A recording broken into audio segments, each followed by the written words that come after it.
In the softest corner of the northern woods, where the trees grew old enough to remember every snowfall and every spring rain, there was a quiet village called Moonberry Hollow.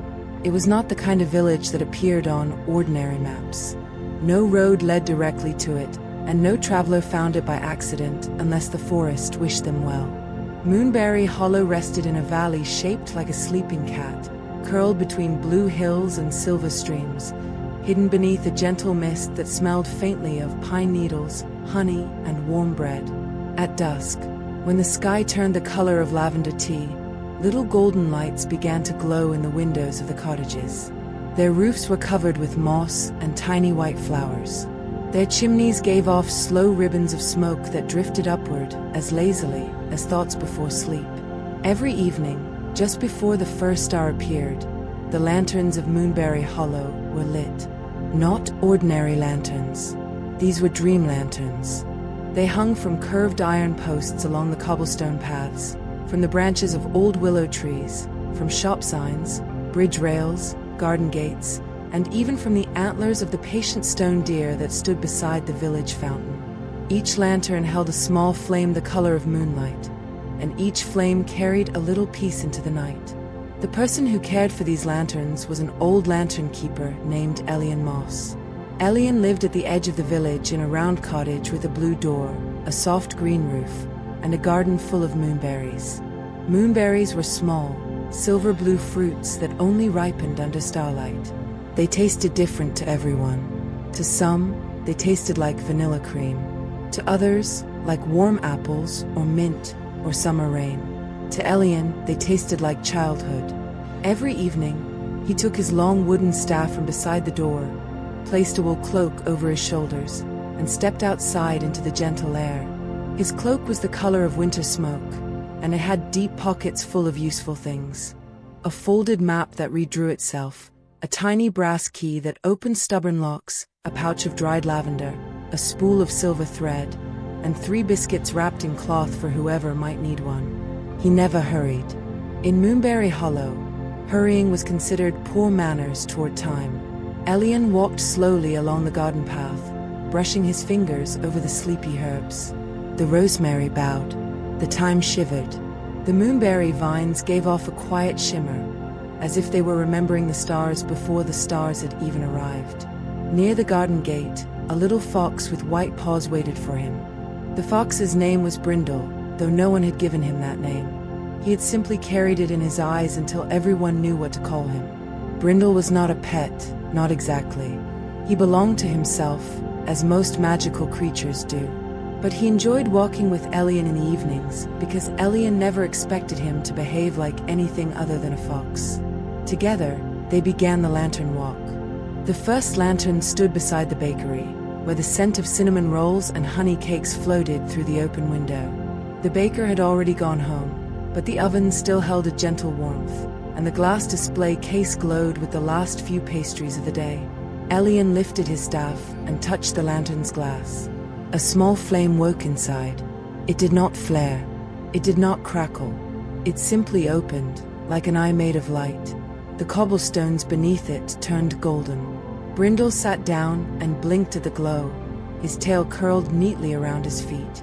The second lantern hung beside the apothecary, where bundles of herbs dangled from the rafters and jars of glowing powders lined the shelves. A sign in the window read, "Closed for the evening, unless it is important, in which case knock softly." Elian smiled at that. He touched the lantern, and it lit with a pale silver flame. From somewhere inside the shop, a jar gave a tiny sneeze. The third lantern waited beside the bridge over the slow, clear stream. The water there never froze, even in the deepest winter. It carried whispers from the mountains and lullabies from the underground springs. At night, the fish beneath the bridge glowed faintly, like little drifting stars that had decided to swim instead of shine. Elian lit the bridge lantern and paused. The village was settling. Curtains were being drawn. Kettles were being placed on stoves. Slippers were finding feet. Books were being opened to familiar pages. Somewhere, someone was winding a clock that had never once kept correct time, but was deeply loved anyway. Above the rooftops, the first star appeared. then the second, then many more. Elian continued. Moonberry Hollow had 33 lanterns, and each had its own temperament. The one near the tailor's shop liked to be lit with a tap. The one near the old, well preferred a gentle hum. The lantern beside the sleeping statue of Saint Orla only glowed if someone said thank you nearby, though Elian had discovered long ago that the thank you did not need to be spoken aloud. Some lanterns were shy, some were proud. One near the cheese shop had once refused to light for 3 nights because a child had called it dusty. After that, everyone polished it respectfully, and the lantern forgave them. Tonight, however, as Elian reached the 21st lantern beside the bookshop, he noticed something strange. The flame inside was already burning. That had never happened before. Elian stopped at once. Brindle stopped too, lifting one paw in the air. The bookshop was quiet. Its crooked windows reflected the purple sky. The sign above the door, painted with a golden owl, creaked softly in the breeze. Elian leaned closer to the lantern. The flame inside was not silver, not gold, not moon white.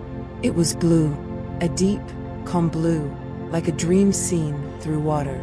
Elian knew many things about lanterns. He knew how to trim a wick made from spider silk. He knew how to clean glass that had been fogged by fairy breath. He knew how to calm a lantern after a thunderstorm. But a blue flame in a dream lantern meant only one thing. A lost dream had entered the village. Not a nightmare. Nightmares were heavy and sharp and smelled faintly of iron. A lost dream was different. It was soft, confused, and lonely. It wandered from place to place, looking for the sleeper it belonged to. Sometimes it took the form of a song, sometimes a moth, sometimes a tiny cloud. If left alone for too long, a lost dream could fade, and the person who had dreamed it would wake with a strange sadness they could not name. Elian reached into his cloak pocket and took out the spool of silver thread. Brindle made a quiet sound in his throat. The blue flame leaned toward the thread, as if recognizing a friend. Elian tied one end of the silver thread to the lantern post. The other end began to drift into the air, pointing down the narrow lane beside the bookshop. The thread floated as lightly as moonbeam, glowing faintly as it stretched forward. Elian followed it. The lane behind the bookshop was one of the oldest paths in Moonberry Hollow. The stones there were uneven, softened by moss and time. Ferns grew between the walls. Tiny lamps shaped like mushrooms glowed beneath the hedges. The air smelled of damp earth, ink, and night-blooming flowers. The silver thread led past the back door of the bookshop, past a sleeping cart filled with empty crates, past a wall where ivy spelled words only visible in moonlight. Tonight, the ivy spelled, gently. Elian took that as good advice. The thread led him to a small wooden gate at the end of the lane. Beyond the gate was the orchard of whispering pears. The orchard was not large, but it was very old. Its trees had pale bark and long drooping branches. Their fruit glowed softly in the dark, each pear holding a tiny golden spark inside. When the wind moved through the leaves, the trees whispered fragments of old dreams. A flying ship under a green moon, a staircase made of snow, a cup of tea with someone long missed, a door at the bottom of the sea. Elian opened the gate and stepped inside. Brindle slipped through beside him. The silver thread floated ahead, weaving between the pear trees. The orchard grass was cool and silvered with dew. Every step released the scent of mint and fallen fruit. Above them, the sky had deepened into velvet, and the moon was rising full and round behind the hills. At the center of the orchard stood the oldest pear tree. Its trunk was wide enough that 3 people holding hands could not have circled it. Its branches bent low like the arms of a grandmother welcoming a tired child. Beneath it, curled in the roots, was the lost dream. It looked like a small blue moth. Its wings were transparent and patterned with tiny shifting pictures. A cottage window, a bowl of soup, a road through pine trees, a candle, a hand resting on a closed book. The images moved slowly, fading in and out, as if the dream was trying to remember itself. Elian knelt in the grass. The dream moth trembled. He did not reach for it immediately. Dreams, like wild birds and shy thoughts, should never be grabbed. He took a dried lavender sprig from his pocket and placed it gently on the grass. The dream moth stepped closer. Its wings opened. For a brief moment, Elian saw an image inside them, a woman asleep in a cottage somewhere far beyond Moonberry Hollow. She had silver hair braided over one shoulder and a tired face softened by sleep. On the table beside her bed was a half-finished letter. Near the hearth, a black cat slept in a basket. Outside her window, rain touched the glass. Elian understood. The dream belonged to someone who had forgotten how to rest. Perhaps she had worked too long. Perhaps she had carried too many worries. Perhaps she had become so used to being strong that even sleep did not know how to hold her properly. The dream had come searching for a softer place, but it did not belong in the orchard. It belonged with her. Elian reached slowly into his cloak and took out one of the biscuits wrapped in cloth. It was a moonberry biscuit, baked that morning, still faintly sweet. He broke off the smallest corner and placed it beside the lavender. The dream moth touched it with one delicate foot. A blue shimmer passed through its wings. Elian lowered his voice, not into words exactly, but into the old humming tone lantern keepers used when guiding lost things home. It was a simple tune. No one knew who had first sung it. It sounded a little like rain on leaves, a little like a kettle beginning to warm, and a little like a parent sitting beside a bed long after the child had fallen asleep. The dream moth grew calmer. The silver thread loosened from Elian's fingers and wrapped itself gently around the air, forming a small glowing path above the grass. At the far end of that path, a doorway appeared. Not a wooden door, not a stone arch. A doorway made of mist and starlight. Through it, Elian could see the sleeping woman's cottage. The hearth had burned low. The black cat's ear twitched. The rain outside had softened to a hush. The dream moth turned toward the doorway. For a moment, it hesitated. Elian knew that hesitation well. Even dreams sometimes grew afraid of returning to where they were needed. Needed things often carry a weight of their own. He rested his hand on the root of the old pear tree and hummed a little lower. The orchard joined him. Leaves whispered. Pears glowed. The grass leaned inward. Even Brindle sat very still, his bright eyes half closed. The dream moth lifted from the roots. Its wings beat once, twice, then it drifted through the doorway of mist. On the other side, inside the faraway cottage, the blue moth settled over the sleeping woman like a small blanket of light. Her face changed. The tightness left her brow. Her hand opened on the quilt. The black cat lifted its head, looked straight through the doorway as cats often do, and blinked slowly. Then the doorway closed.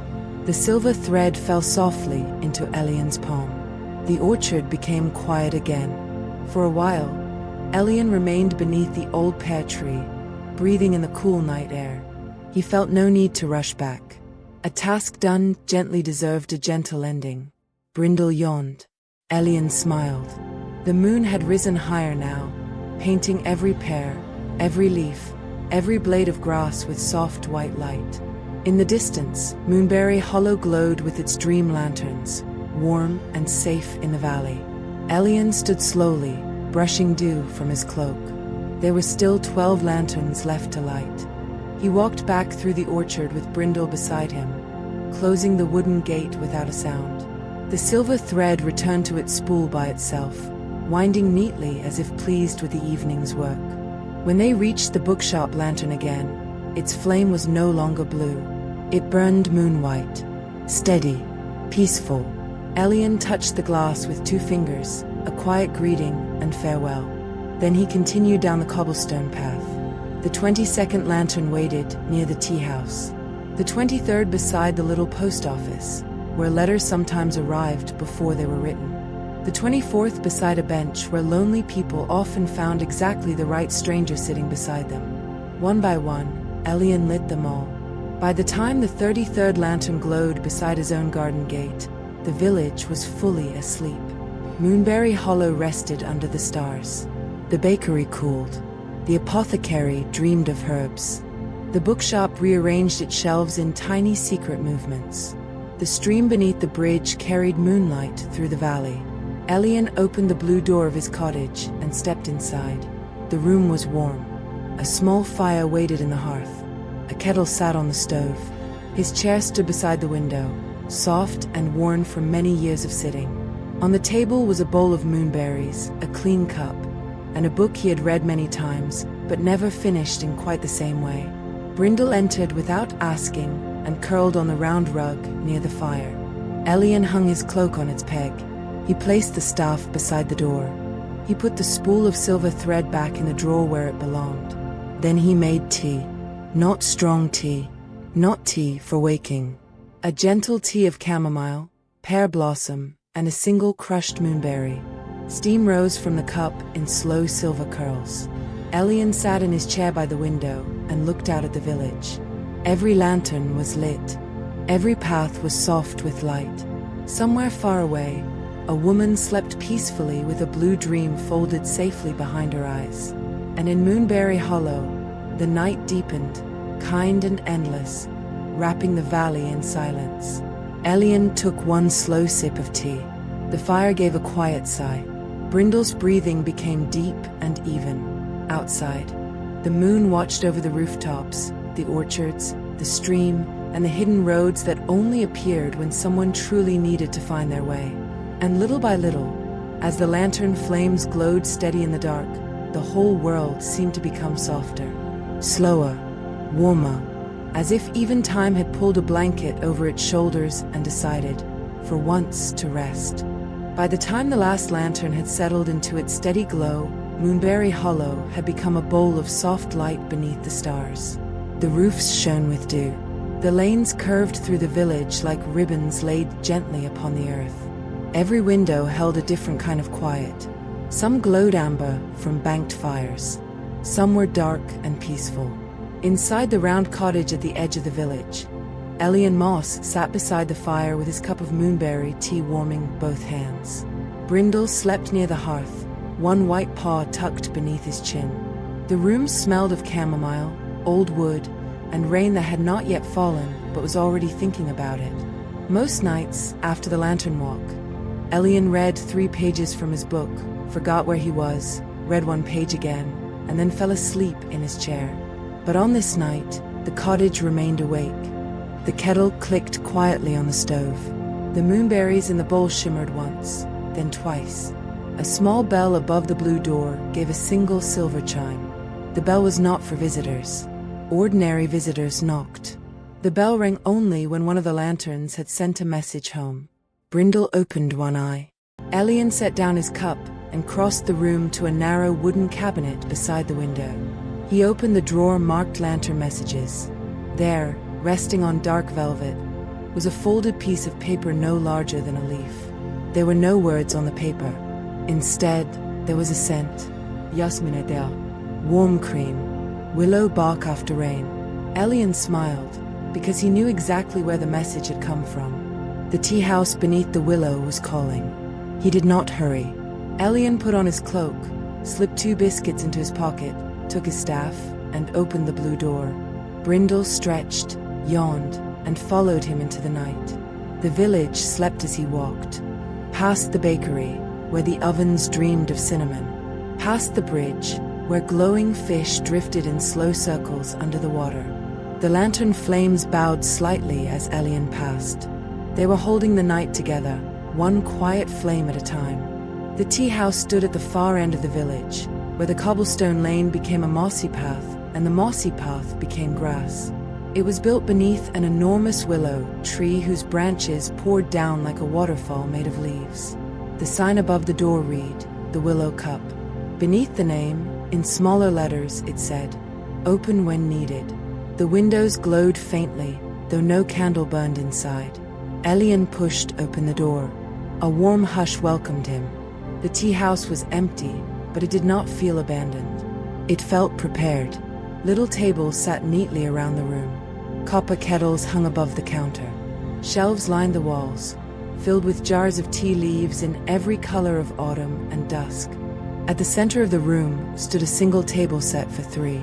On it were 3 cups, 3 saucers, a plate of lavender cakes, and a teapot shaped like a sleeping dragon. The dragon teapot opened one ceramic eye. A thin curl of steam rose from its nose. Elian nodded politely to it. Brindle stepped inside, sniffed the air, and went directly to the warmest rug. The first cup filled itself with pale golden tea. The second cup filled with blue tea, deep and clear as evening. The third cup remained empty. Steam rose from the two filled cups and curled into shapes: a little house, a lantern, a sleeping child, a hill covered in snow. Then the blue tea trembled. From somewhere beyond the village, a memory was trying to find its way in. Memories were different from dreams. Dreams wandered in soft shoes. Memories arrived carrying luggage. Some are heavy, some are bright, and some have been packed away for so long that no one recognized them at first. The third cup began to fill. Slowly, drop by drop. Not with tea, but with silver light. In the silver cup, an image appeared. A cottage kitchen, a wooden table, a woman's hands kneading dough, a child standing on a stool beside her, pressing little stars into pastry with a tin cutter. Flour floated in the air. Rain tapped the window. À quitter le son. The image shifted. The child became older. The kitchen became empty. The tin star cutter lay forgotten in a drawer. The woman's chair stood by the hearth, still and unused. Then the image faded. Elian understood the feeling of the room now. This was not danger. Somewhere in Moonberry Hollow, a memory had become too lonely. It had come to the willow cup because old tea houses know how to sit with loneliness. The willow branches brushed the windows again. Elian broke one lavender cake into 3 pieces. One piece he placed near the golden tea, one near the blue tea, one near the silver cup. Brindle, who had been pretending to sleep, opened both eyes. Elian took a biscuit from his pocket and placed it on the rug. Brindle accepted this arrangement and returned to his rest. The golden cup smelled of fresh bread. The blue cup smelled of clear rain. The silver cup smelled faintly of flour, wood smoke, and old love. Elian lifted the silver cup with both hands. He did not drink.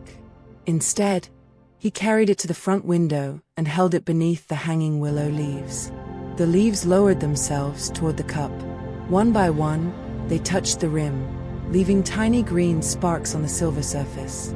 Outside, near the edge of the village, a light appeared in an upstairs window. Someone had woken.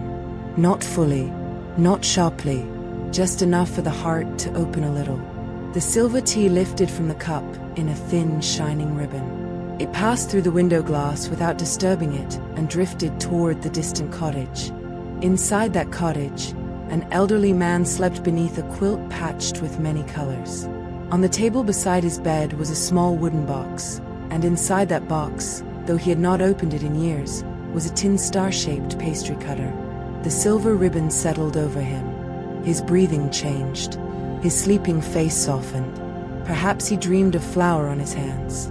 Perhaps he remembered warm pastry. Perhaps he saw, for one gentle moment, the kitchen as it had been long ago. At the willow cup, the third cup emptied itself and became ordinary porcelain again. The willow branches stilled.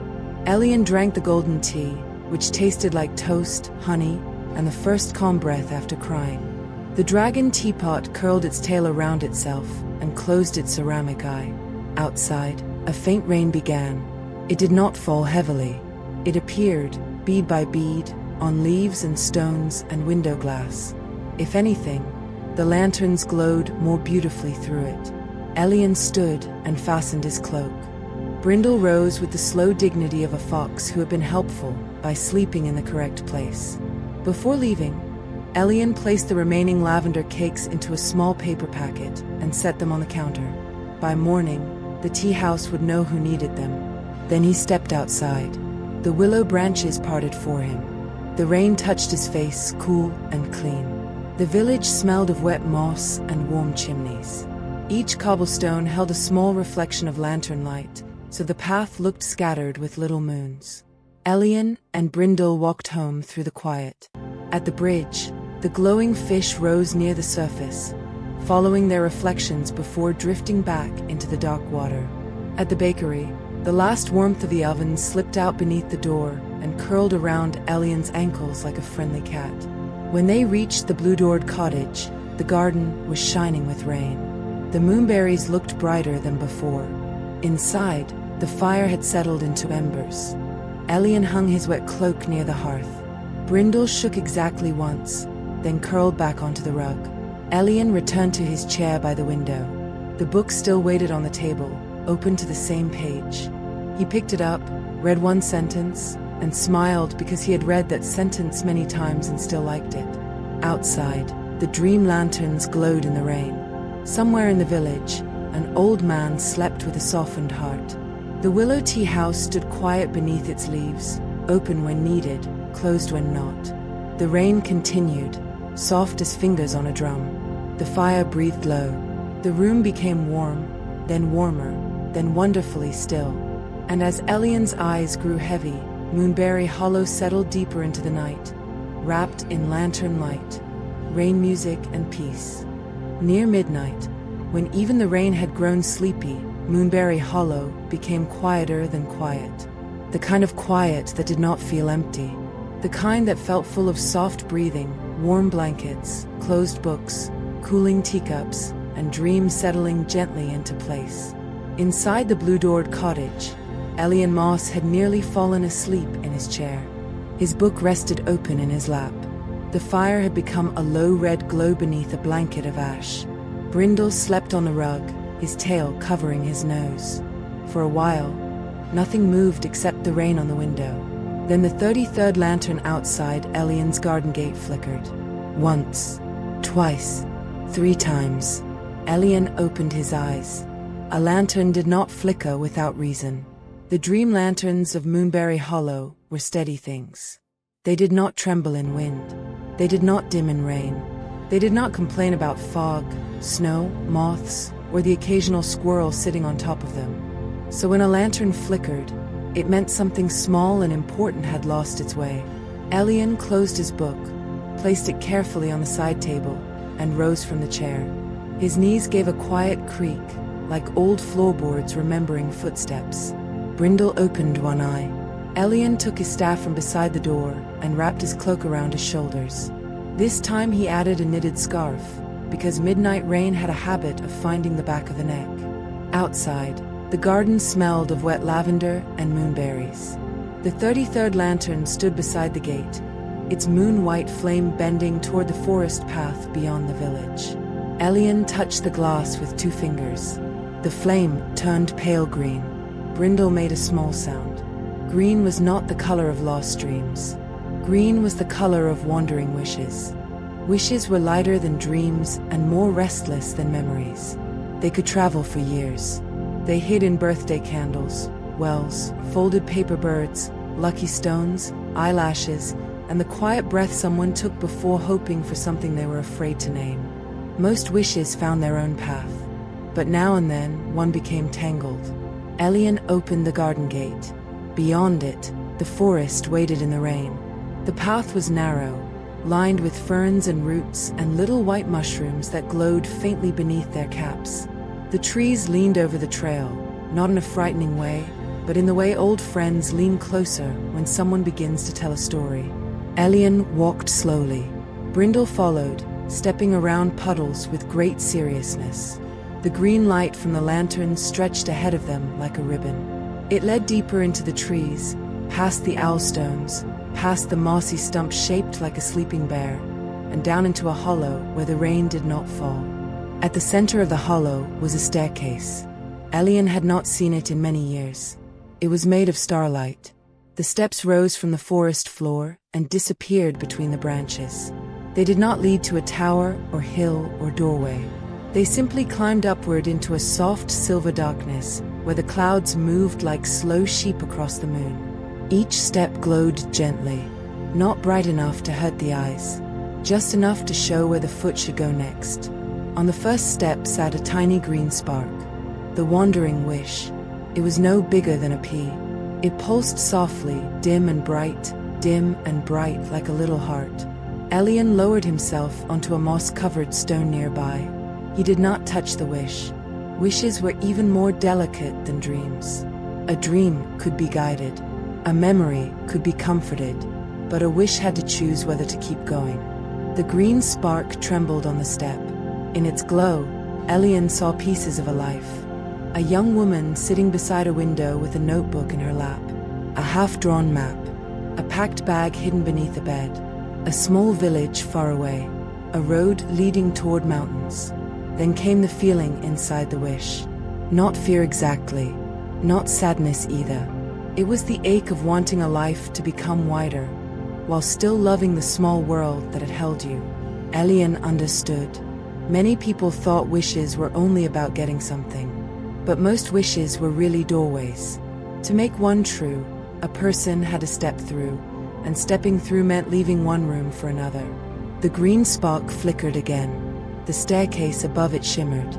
Elian reached into his cloak pocket and found the last biscuit. It had broken slightly during the evening's walks, but that made it no less useful.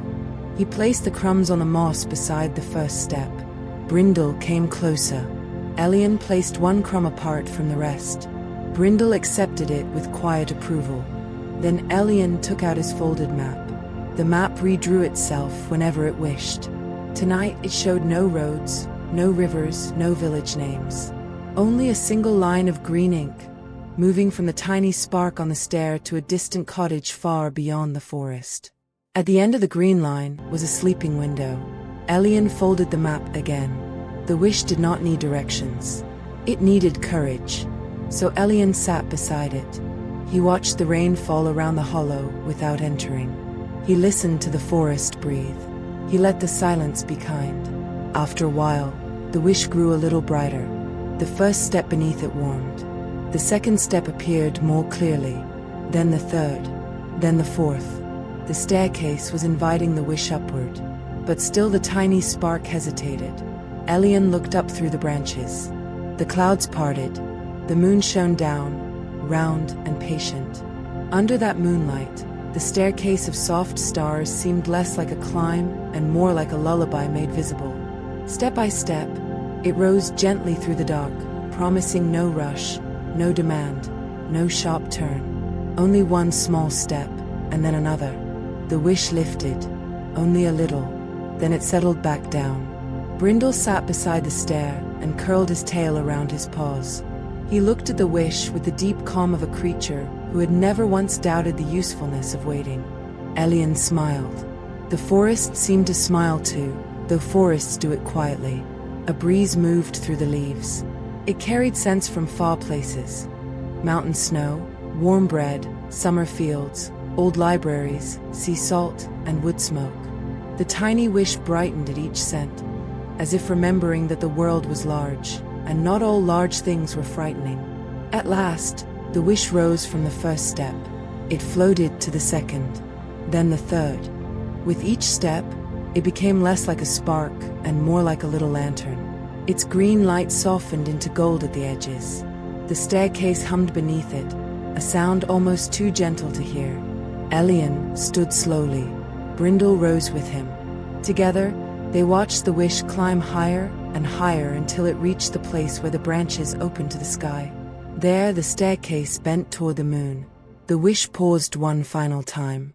Then it flew. It streaked silently across the night, not like a falling star, but like a star returning home. Far away, beyond the old forest and the sleeping fields, the young woman by the window turned in her sleep. Her hand moved across the quilt, as if reaching for something. In the morning, perhaps, she would wake and take the map from her notebook. Perhaps she would pack the bag properly this time. Perhaps she would only open the window and breathe. That would be enough. A wish did not demand everything at once. Sometimes it only asked for the first honest breath. The staircase faded slowly after the wish was gone. One step disappeared, then another, then another. Soon only the mossy hollow remained, silver with moonlight and edged with rain. Elian picked up the biscuit cloth and shook the crumbs into the grass for whatever small night creature might want them. Brindle approved of this, though he checked once to be sure none had been wasted. They walked back through the forest. The path felt shorter on the return, as paths often do when a small good thing has been completed. The mushroom lamps glowed beneath the ferns. The owl stones watched without blinking. The stump shaped like a sleeping bear looked even more asleep than before. When Elian reached the garden gate, the 33rd lantern had returned to its moon-white glow. The rain had stopped. Drops clung to every leaf and berry, and the whole garden shone as if the stars had come down during the night and rested there for a while. Inside the cottage, the fire still held a little warmth. Elian removed his damp scarf and placed it near the hearth. Brindle stepped onto the rug, turned around 3 times, and lay down with a sigh that seemed much too large for a fox. Elian sat again by the window. He did not pick up the book. Instead, he watched the last clouds drift away from the moon. The village slept. The lanterns glowed. Somewhere far beyond the forest, a small green wish had returned to the heart that had made it. And in the gentle hush before deep sleep, Moonberry Hollow seemed to breathe in and out with the world. Slowly, peacefully, as if every cottage, every tree, every stone, every sleeping creature, and every hidden road knew one simple truth. Nothing tender needed to be rushed. Nothing real needed to bloom before its hour. And sometimes, under a patient moon, even the smallest wish could find enough courage to rise. In the deepest part of the night, after the wandering wish had returned to its maker, Moonberry Hollow became so still that even the shadows seemed to sleep. Elian Moss sat by the window of his blue-doored cottage, watching the last drops of rain slide from leaf to leaf in his garden. The moonberries shone softly on their vines. The lantern beside the gate held its steady moon-white flame. Brindle slept on the rug near the hearth, breathing in slow, even waves. For a while, Elian thought the night had finished asking things of him. Then the cottage filled with the smell of warm bread. Not ordinary warm bread. This bread smelled of honey, nutmeg, butter, and something older than memory. It smelled like a kitchen in winter, like hands dusted with flour, like a table where someone had once been expected and welcomed. Elian opened his eyes. The fire had almost gone out, but the room was golden. On the table beside his cup, a single crumb had appeared. It glowed faintly. Brindle lifted his head at once. Elian looked at the crumb. The crumb looked back in the way magical crumbs sometimes do when they have urgent bakery business. Elian sighed kindly. "It seems," he said softly, though not to anyone in particular, "that the ovens are awake." He stood, wrapped his cloak around his shoulders, and took his staff from beside the door. Brindle was already waiting, much more alert than he had been for the wandering wish. Foxes respect many forms of magic, but bakery magic receives special attention. Outside, the air had become cool and clear. The rain had washed every roof, stone, and window clean. Above the village, the stars glittered like sugar scattered over dark velvet. Elian followed the scent of bread down the lane. Moonberry Hollow's bakery stood near the village square, with a rounded red door, clouded windows, and a chimney shaped slightly like a teapot spout. By day it was cheerful and noisy. By night it was supposed to sleep. But tonight, golden light poured from beneath the door. Inside, the ovens were awake. They glowed with a deep, comfortable warmth. Copper pans hung from the ceiling. Sacks of flour lined the wall. Wooden spoons rested in a blue jar. On the long work table, a ball of dough was rolling itself slowly back and forth, as if trying to decide what kind of bread it wanted to become. The bakery cat, Marmalade, sat on a flour sack with her tail tucked around her paws.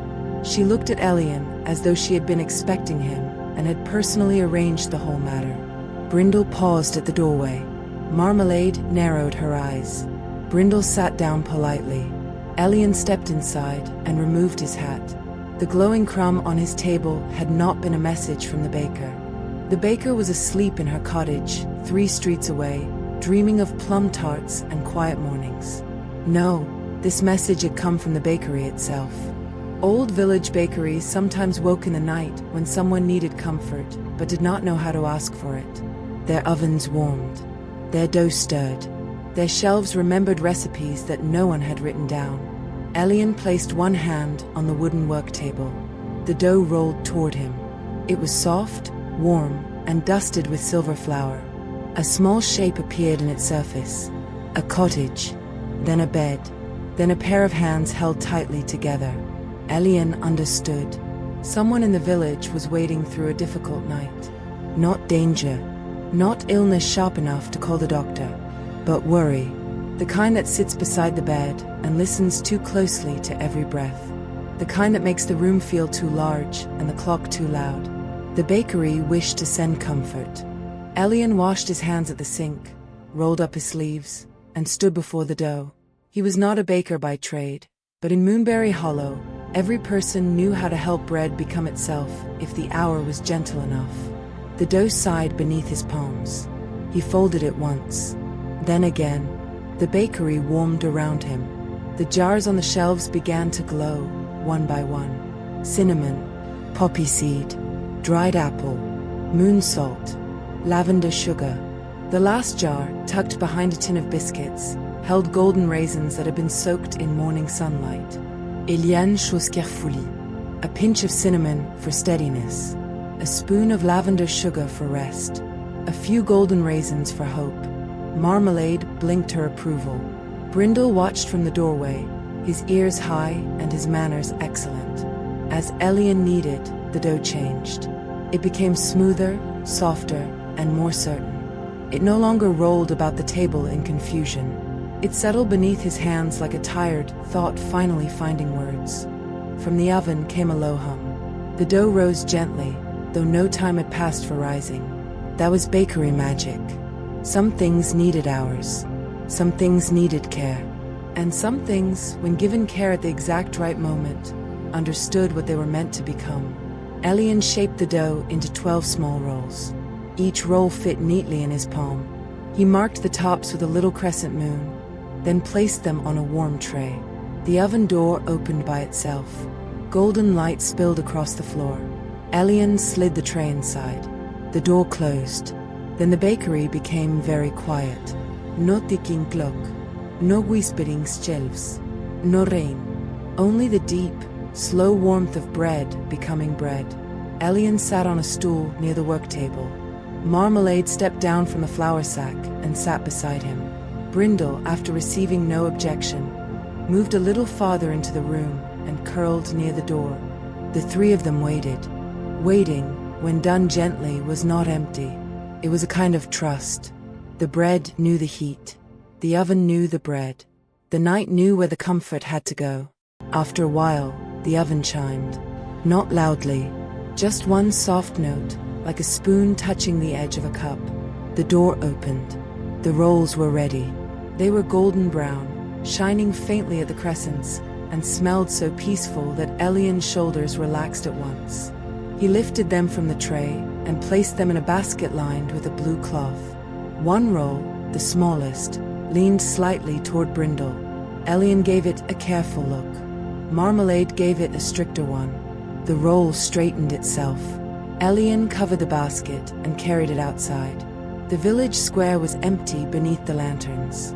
The fountain murmured. The stone deer beside it wore tiny drops of rain on their antlers. Far above, the moon had moved westward, slow and silver.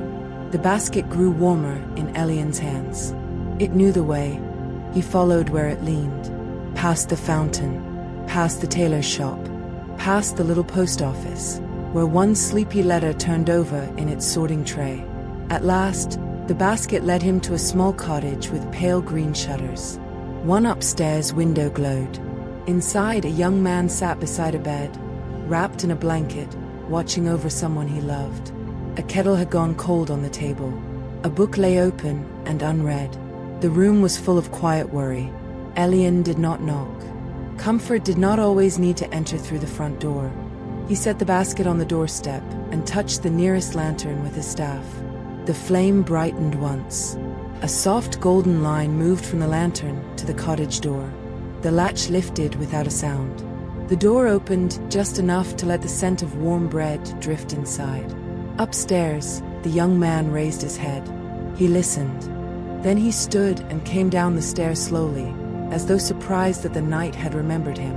When he opened the door, the basket waited there, steaming softly under its blue cloth. There was no note. There did not need to be. He lifted the cloth. The smell of moonlit rolls filled the cottage. A moment later, the young man sat beside the bed again, eating slowly, carefully, as if each bite gave him permission to breathe. The person sleeping in the bed did not wake, but their face softened. Their breathing evened. The room became smaller, warmer, less lonely. Outside, Elian watched only long enough to know the comfort had arrived. Then he turned away. Some kindnesses were meant to be left unnamed. Brindle walked beside him through the village, and Marmalade, who had followed at some point without admitting it, slipped along the wall shadows. Back at the bakery, the ovens had dimmed. The work table was clean. The flour sacks stood in their proper places. The jars on the shelves had stopped glowing. Marmalade jumped onto the flour sack again and tucked her paws beneath her chest. Her work, apparently, was complete. Elian bowed to her. Brindle did the fox version of not bowing, which mostly involved looking away with dignity. Before leaving, Elian noticed one roll still resting on the table. The smallest roll. The one that had leaned toward Brindle. It sat on a tiny saucer. Beside it was a second, even smaller roll, clearly meant for Marmalade. Elian smiled. The bakery was old, but not unfair. He placed the fox's roll in front of Brindle. Marmalade received hers without visible gratitude, though she ate it to the last crumb. The roll was gone from Brindle's saucer almost immediately. After that, Elian locked the bakery door, though locks in Moonberry Hollow were mostly a matter of tradition. The village protected what needed protecting, and opened what needed opening. The walk home felt peaceful. The cobblestones gleamed. The lanterns burned steady. The sky near the eastern hills had not yet brightened, but it had begun to think about morning. Inside the blue-doored cottage, the hearth still held a sleepy warmth. Elian hung his cloak, set down his staff, and returned to the chair by the window. Brindle curled up on the rug, fuller and happier than before. The smell of bread lingered in the room. Elian closed his eyes. Somewhere in the village, a worried heart was resting a little easier. Somewhere, warm rolls sat beside a bed. Somewhere, a cottage had become gentle enough for sleep. Outside, Moonberry Hollow kept shining beneath the stars. The dream lanterns glowed along every path, not too bright, not too dim, but exactly enough.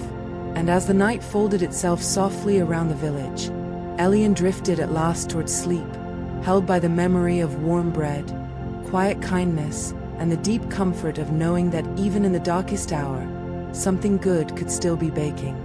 When Elian Moss finally drifted into sleep, the village of Moonberry Hollow remained awake in its own quiet way. The lanterns watched the lanes. The stream watched the moon. The rooftops held the last silver beads of rain. Even the old trees beyond the village seemed to be listening to the deep night, their branches still and heavy with peace. Inside the blue-doored cottage, Brindle slept in a warm circle near the hearth. Elian rested in his chair by the window, his hands folded over the open book in his lap. The fire had become a nest of gentle embers. The room smelled faintly of moonberry tea, old paper, and the soft bread scent left behind by the midnight bakery. For a while, nothing called to him. Then, from somewhere beyond the garden, came a sound. It was not loud. It was not urgent. It was a song. A single note floated through the window glass, clear and low, like a flute heard from underwater. It trembled in the air, faded, then returned again. Elian opened his eyes slowly. The song came once more. Brindle lifted his head. The note did not belong to a person. It did not belong to a bird, or bell, or wind chime. It belonged to the river. Elian stood, set his book aside, and listened. Moonberry Hollow had many waters. There was the little stream under the bridge, the rain pools in the forest stones, the hidden springs beneath the hill. But only one river carried songs. The River Luma. It flowed beyond the pear orchard, past the sleeping fields, under the low stone arch at the edge of the valley. By day it was calm and clear. By night, when the moon touched it, it remembered every song ever sung beside it. Most nights, the river sang only to itself. Tonight it was asking to be heard. Elian wrapped his cloak around his shoulders. He did not take biscuits this time, because rivers had little use for biscuits, though Brindle looked disappointed by this decision. Instead, Elian took a small glass bottle from the mantel. The bottle was empty, stoppered with cork, and tied with a blue ribbon. Some songs needed carrying. He opened the door and stepped into the cool night. The village was deep in sleep. The bakery was dark again. The tea house beneath the willow had closed its windows. The bookshop stood crooked and content under its golden owl sign. The song floated ahead of him. Elian followed it past the fountain, where the patient stone deer stood shining with dew. He followed it past the orchard gate, where the whispering pears glowed faintly among their leaves. He followed it along a grass path silvered by moonlight. Brindle walked beside him, quiet now. At last, they reached the river Luma. The river curved through the valley like a ribbon of dark glass. Moonlight rested on its surface. Reeds grew along its banks. Small white flowers opened only at night and leaned toward the water as if listening. The song rose again. This time, Elian heard more than one note. He heard a lullaby. It was old. Older than the village, perhaps older than the hills. It moved slowly, gently, carrying no sharpness at all. It sounded like a cradle rocking, like a hand smoothing a blanket, like someone humming in a kitchen long after the lamps had been put out. Elian sat on the riverbank. Brindle settled beside him, his ears forward. The river brightened. On the surface of the water, an image appeared. A small boat. A child wrapped in a green blanket. A woman sitting in the boat, humming while the river carried them through mist. The image changed. Years passed in the reflection. The child grew older, then older still. The woman vanished from the boat. The song remained, but faintly, as if it had been folded away inside the child's heart and forgotten under years of noise, work, and weather. Elian understood. Somewhere, someone had forgotten the song that once made them feel safe. The river had remembered it for them. He uncorked the glass bottle and held it near the water. The river did not rush. It never did. It moved at its own pace, sliding over stones, around roots, under moonlight. Slowly, a thread of silver water lifted from the surface and poured itself into the bottle. But the bottle did not fill with water.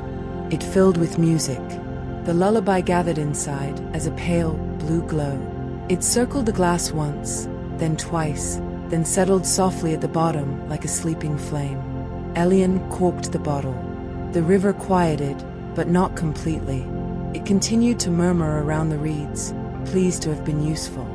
Then the bottle tugged gently in Elian's hand. It knew where the song belonged. Elian stood and followed.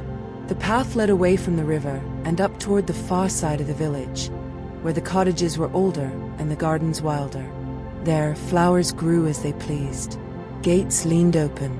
Windowsills held shells, stones, clay birds, and cups left out to catch moonlight. The bottle led him to a narrow cottage covered in pale ivy. No lantern burned in its window. Inside, an old woman slept uneasily beneath a quilt. Her room was neat, but too quiet. A chair stood beside the bed. A pair of slippers waited near the hearth. On the wall hung a faded painting of a small boat on a river. The bottle warmed in Elian's hand. He did not enter the cottage. He stood beneath the window and lifted the bottle toward the glass. The blue glow inside stirred.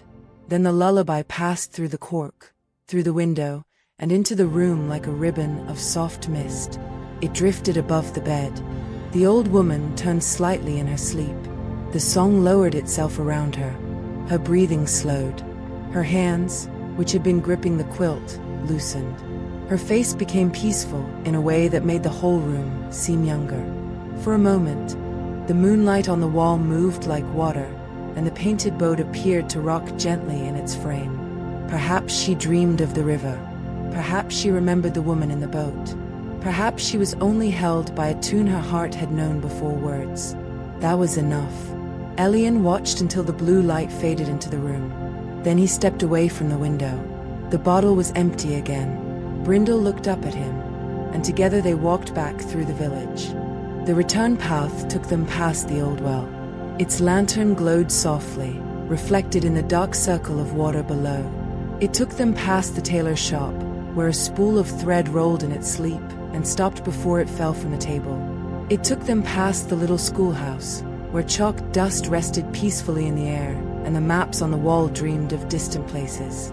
At the bridge, Elian paused. The stream beneath, it was not the river Luma, but all waters know each other eventually. Tonight, the stream hummed a tiny piece of a lullaby as it passed under the stones. Brindle leaned over the bridge rail and looked down at the glowing fish. One fish looked back. Neither seemed impressed, but both remained interested. Elian smiled and continued home. The sky had softened near the eastern hills. Not sunrise yet, not even dawn, only the faintest suggestion that night would, in time, become morning. Inside the cottage, the room welcomed him with warmth. Elian placed the empty bottle back on the mantel. He hung his cloak, set his staff by the door, and lowered himself into the chair by the window. Brindle returned to the rug. The fire gave one small golden pulse, as if greeting them back. Elian looked out at Moonberry Hollow. Every lantern still burned. The village was safe. The dreams had returned. The memory had been comforted. The wish had found courage. The bread had reached the worried heart. And now the old river song had gone home. The night felt full, but not heavy. It felt like a blanket stitched from many gentle things. A cup of tea, a warm roll, a moonlit path, a song remembered, a fox sleeping by the fire. Elian's eyes grew heavy again. Outside, the stream carried the last notes of the lullaby through the village. The sound was barely there, but it softened every roof, every window, every sleeping face. And as Elian drifted once more toward rest, the river Luma flowed quietly beyond the pear orchard, remembering songs for anyone who had forgotten them, keeping them safe beneath the moon until the right heart was ready to hear them again. The hour before dawn was the quietest hour in Moonberry Hollow. It was the hour when dreams grew deep and windows held their softest reflections. The moon had begun its slow journey down behind the western trees, and the first pale thought of morning rested far away beyond the hills.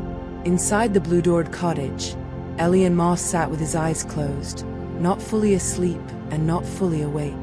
Brindle slept beside the hearth, one ear twitching now and then as if listening to fox dreams no one else could hear.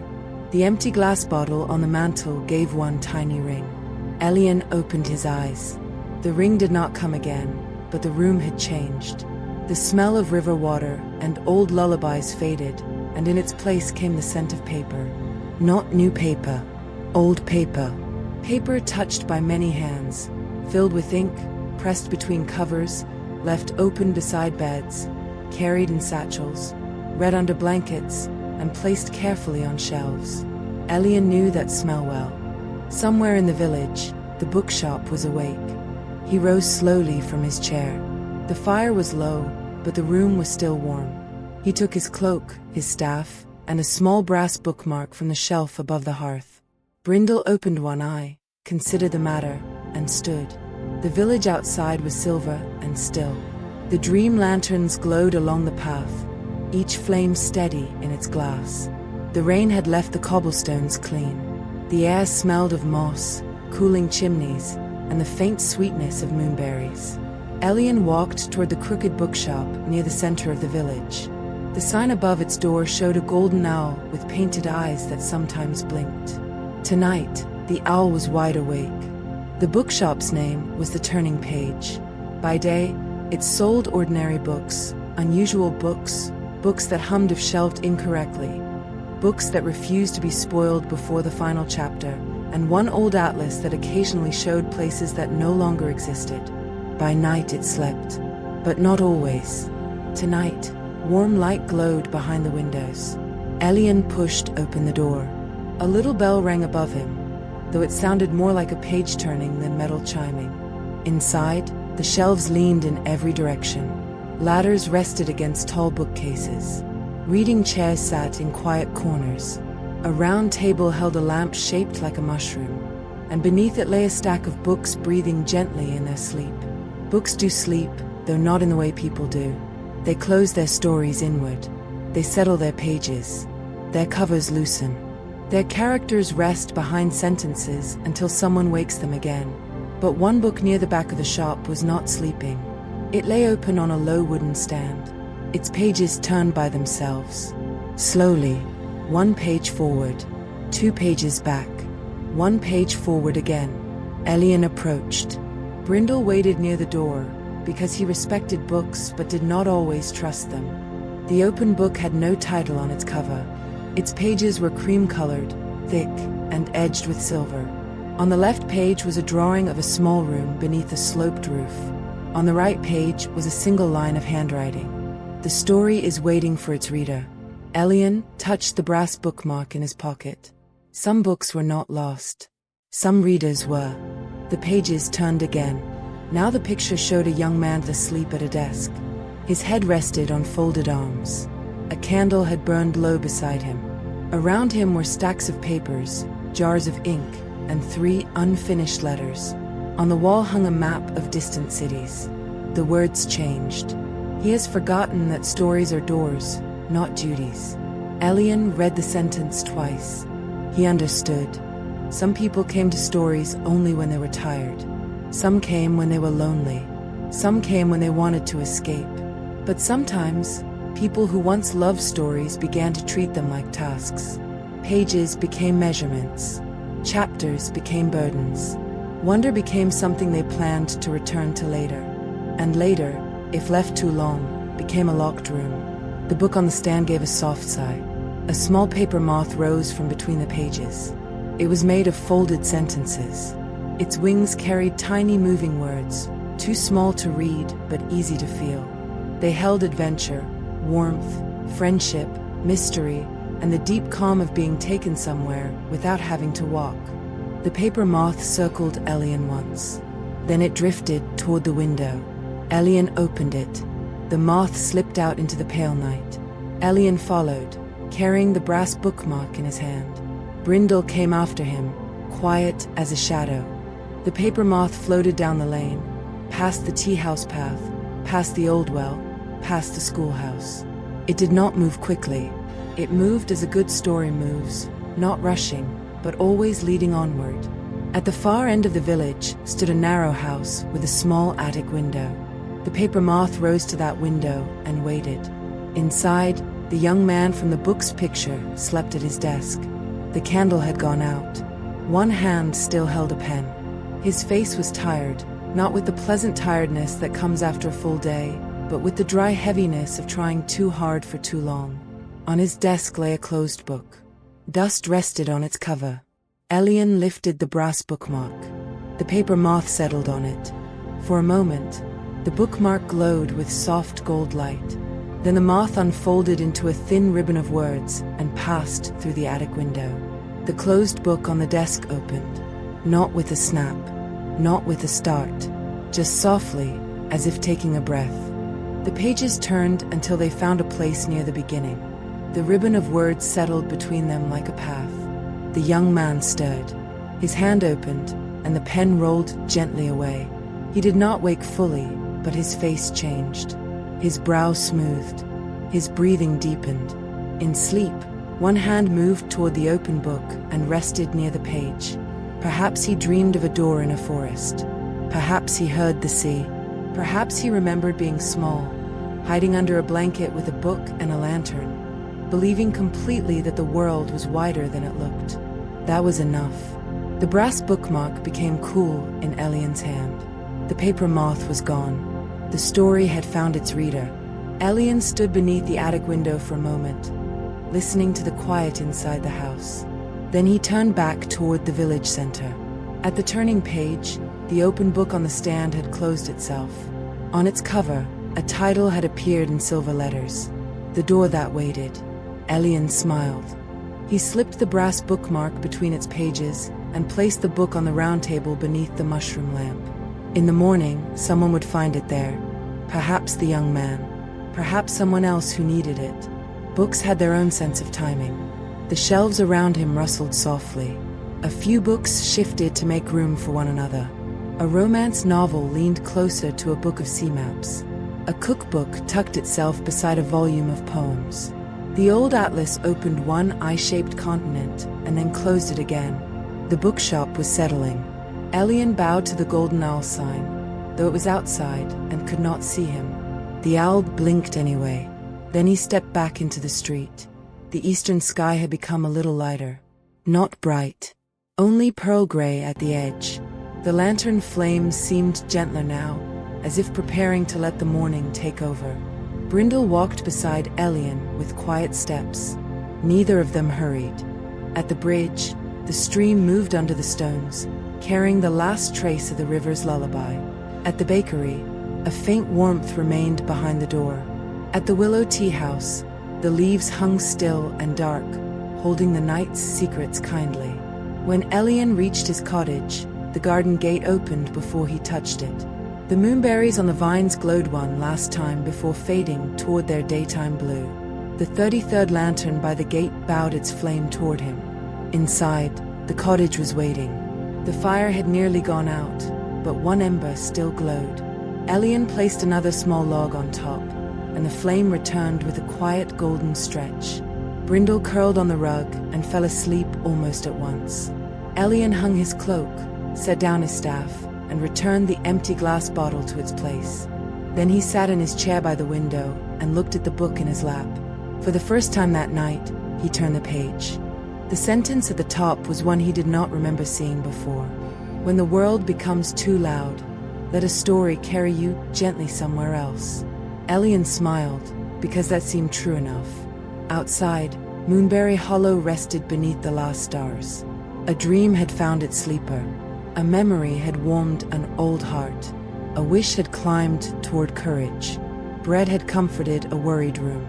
A river had returned a forgotten song. And now, somewhere beneath a sloped roof, a sleeping reader had found his way back to wonder. The night was almost done, but not gone. Not yet. There was still a little darkness left for peace. Still a little moonlight on the road. Still a little warmth in the hearth. Elian leaned back in his chair and let his eyes grow heavy. The village breathed softly around him.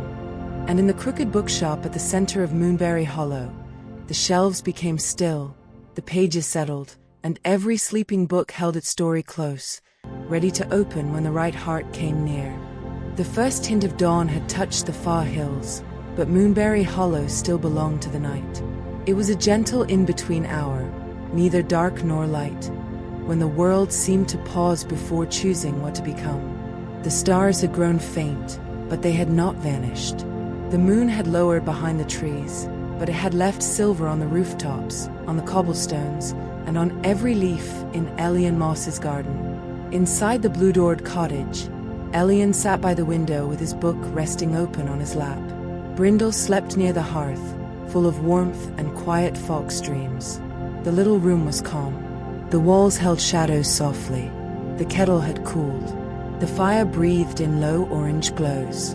Elian had nearly drifted into sleep again when something tapped against the window. Once, then again. Top, top, top. He opened his eyes.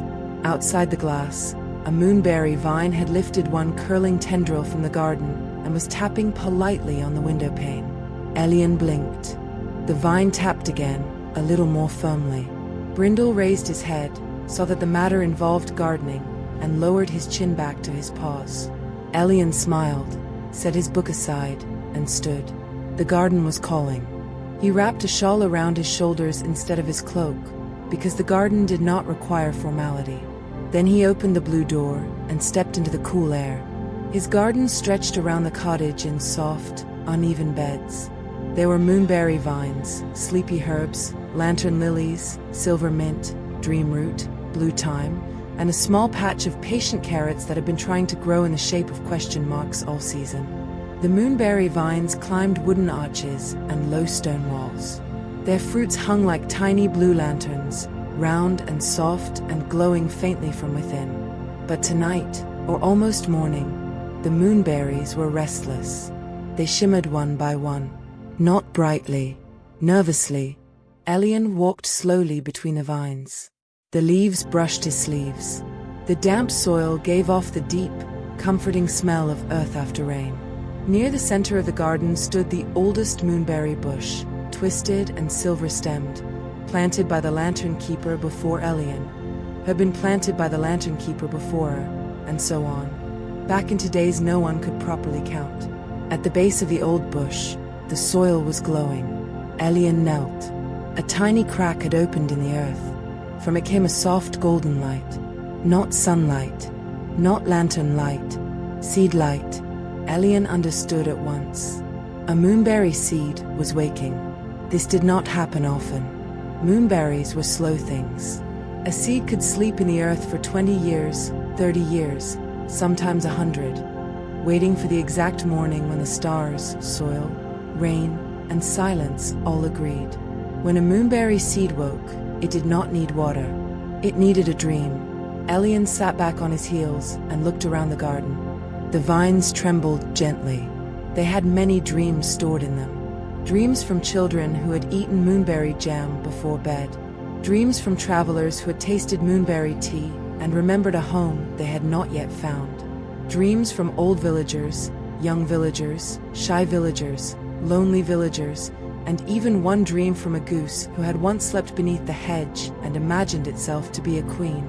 But a waking seed needed the right dream. Too large a dream, and it would grow too quickly. Too small a dream, and it might turn back to sleep. Elian rose and went inside the cottage. He returned with a shallow wooden bowl and placed it beside the glowing crack in the soil. Then he walked through the garden, choosing carefully. From the lavender, he gathered a dream of rest. From the silver mint, a dream of clear breathing. From the lantern lilies, a dream of safe paths. From the blue thyme, a dream of slow mornings. At last, from the moonberry vines themselves, he gathered one small dream that tasted like warm kitchens, kind voices, and the feeling of being welcomed without needing to explain anything. Each dream was no bigger than a drop of dew. They glowed in the wooden bowl, touching but not mixing, like little stars waiting for a sky. The old moonberry bush lowered one branch. On that branch hung a single fruit larger than the others. It was deep blue, almost purple, with a silver blush near the stem. Elian cupped it in his palm. The moonberry fell willingly. He broke it open with his thumb. Inside was soft shining juice and 3 tiny seeds, each black as night and bright as a thought. He squeezed one drop of moonberry juice into the bowl. The dreams gathered around it. The bowl filled with a low, gentle light. Elian carried it back to the crack in the earth and poured it slowly over the waking seed. The garden became still. Even the question mark carrots held their breath. For a long moment, nothing happened. Then the soil moved. A tiny green shoot appeared. It was so small that a careless eye might have missed it. It rose from the glowing crack, trembling under the weight of its own beginning. 2 little leaves unfolded, pale and delicate. The moonberry vine shimmered. The seed had chosen to wake.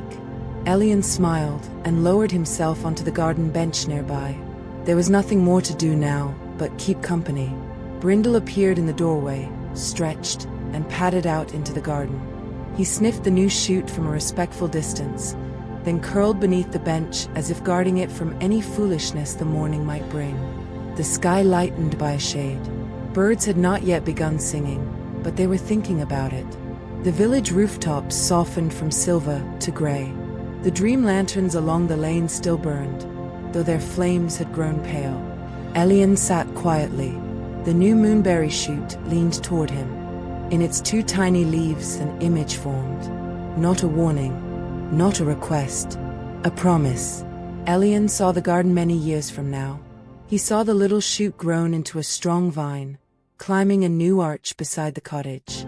He saw villagers gathered at dusk, drinking tea beneath its leaves. He saw a child tasting a moonberry and smiling because it tasted like summer rain. He saw Brindle older, or perhaps another fox like him, sleeping beneath the hedge. He saw lantern light, gentle laughter, and someone resting after a long road. Then the image faded. The shoot became only a shoot again. That was the way of beginnings.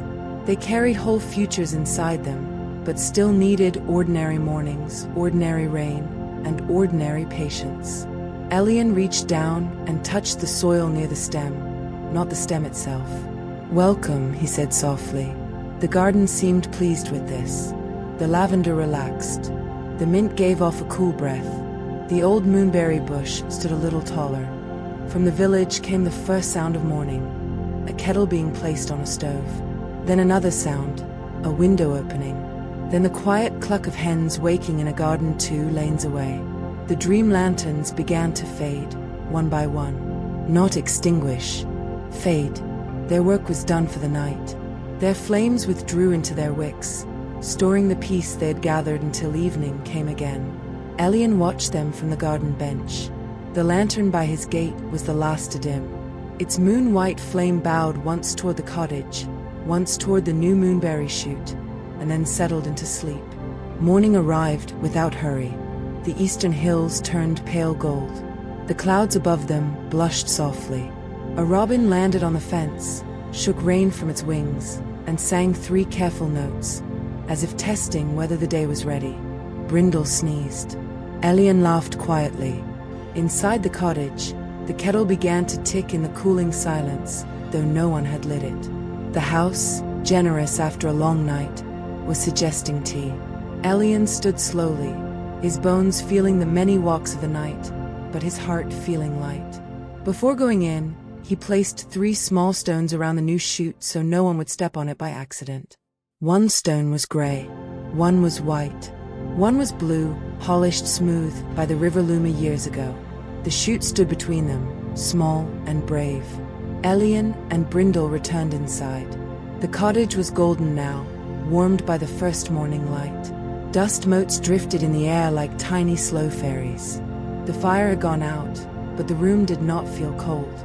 Elian made tea from chamomile, pear blossom, and 1 fresh moonberry. He poured a little into his cup and sat by the window where he could see the new chute. Brindle curled beneath the chair, close enough to be near, far enough to pretend independence. The village was waking. The baker would soon find her ovens clean and faintly scented with magic. The old woman beneath the ivy would rise with a lullaby resting somewhere in her heart. The young man in the attic would open his eyes beside an open book. The worried watcher in the green-shuttered cottage would discover that the night had passed more gently than expected. And in Elian's garden, a moonberry seed had become a beginning. He took 1 slow sip of tea. The taste was soft, sweet, and deep. To Elian, as always, moonberries tasted like childhood. But this morning, there was something else in the flavor too.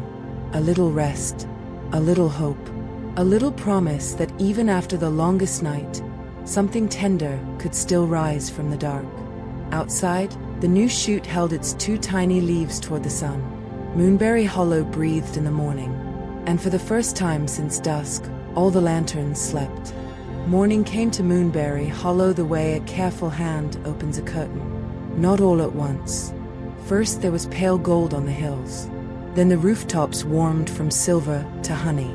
Then windows brightened, chimneys stirred, and the lanes began to fill with the small, familiar sounds of waking. A kettle sang in one cottage. A broom swept a doorstep in another.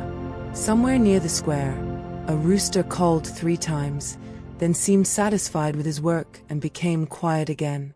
Inside the blue-doored cottage, Elian Moss sat by the window with his hands around a warm cup of moonberry tea. Brindle slept beneath the chair, his nose tucked against his tail. Outside, in the garden, the new moonberry shoot stood between its 3 little stones, holding its 2 leaves toward the sun. The night had been long, but it had not been heavy. It had been full of small callings, soft tasks, and gentle returns. Dreams had been guided home. Memories had been comforted. A wish had found courage. Warm bread had reached a worried room. A river song had returned to a sleeping heart. A story had found its reader. A seed had woken in the garden. Now morning had arrived with its own kind of magic. Morning magic was not as silver as night magic. It did not glow in hidden orchards or climb staircases made of stars. Morning magic was quieter in a different way. It lived in folded blankets, washed cups, fresh bread, swept floors, open windows, and the decision to begin again without making too much noise about it. Elian finished his tea. Then he rose slowly, placed the cup in the sink, and took a small wooden basket from a hook beside the door. It was market morning in Moonberry Hollow, and even lantern keepers needed apples, oats, candle wicks, and perhaps a little cheese if the cheese shop lantern had forgiven the world. Brindle opened one eye. "Market," Elian said softly. Brindle stood at once. There were very few words Brindle respected as much as market. Elian stepped outside into the garden. The air was cool but warming. Bees moved sleepily among the herbs. The question mark carrots had straightened slightly overnight, though one still seemed unsure about its purpose. At the garden gate stood a little cart. It had not been there before. The cart was painted green, with red wheels and a curved handle. It was no larger than a wheelbarrow, but it had a proud look, as if it had once carried royal pumpkins or important cabbages. A folded note rested inside it. Elian picked up the note. The handwriting was round and flowery. "For errands that are better shared." There was no signature, but the note smelled faintly of cinnamon. The bakery, it seemed, had not entirely gone back to sleep. Elian smiled and placed his basket inside the cart. Brindle inspected the wheels. The cart gave a tiny creak, not from age, but from readiness. Together, they set off toward the village square. Moonberry Hollow, by morning, was softer than other villages. No one shouted across the lanes unless there was a very good reason, such as escaped jam or a hat behaving strangely. People greeted one another with nods, smiles, and cups of tea held carefully in both hands. The dream lanterns, now unlit, rested quietly on their posts. In daylight, they looked ordinary enough, though a careful eye might notice that each glass pane held a faint trace of last night's glow. Elian passed the bakery first. The baker, Mara, stood in the doorway, wearing an apron dusted with flour. Her hair was pinned up badly, as usual, and there was a streak of lavender sugar on her cheek. "Busy night?" she asked. Elian looked at the clean windows, the warm ovens, and the basket of crescent rolls cooling on the counter. "Your bakery was helpful," he said. Mara nodded, as if this was not surprising. "It gets sentimental in the rain." She placed a small paper packet into Elian's cart. "For the road." "The road to the market?" "All roads count." Brindle stood very still until Mara looked down at him. She sighed and placed a smaller packet beside the first. "For the assistant." Brindle accepted this without visible excitement, though his ears gave him away. The cart creaked pleasantly as they continued. At the apothecary, the door was open and bundles of herbs swayed in the morning air. Inside, jars lined the shelves in neat rows.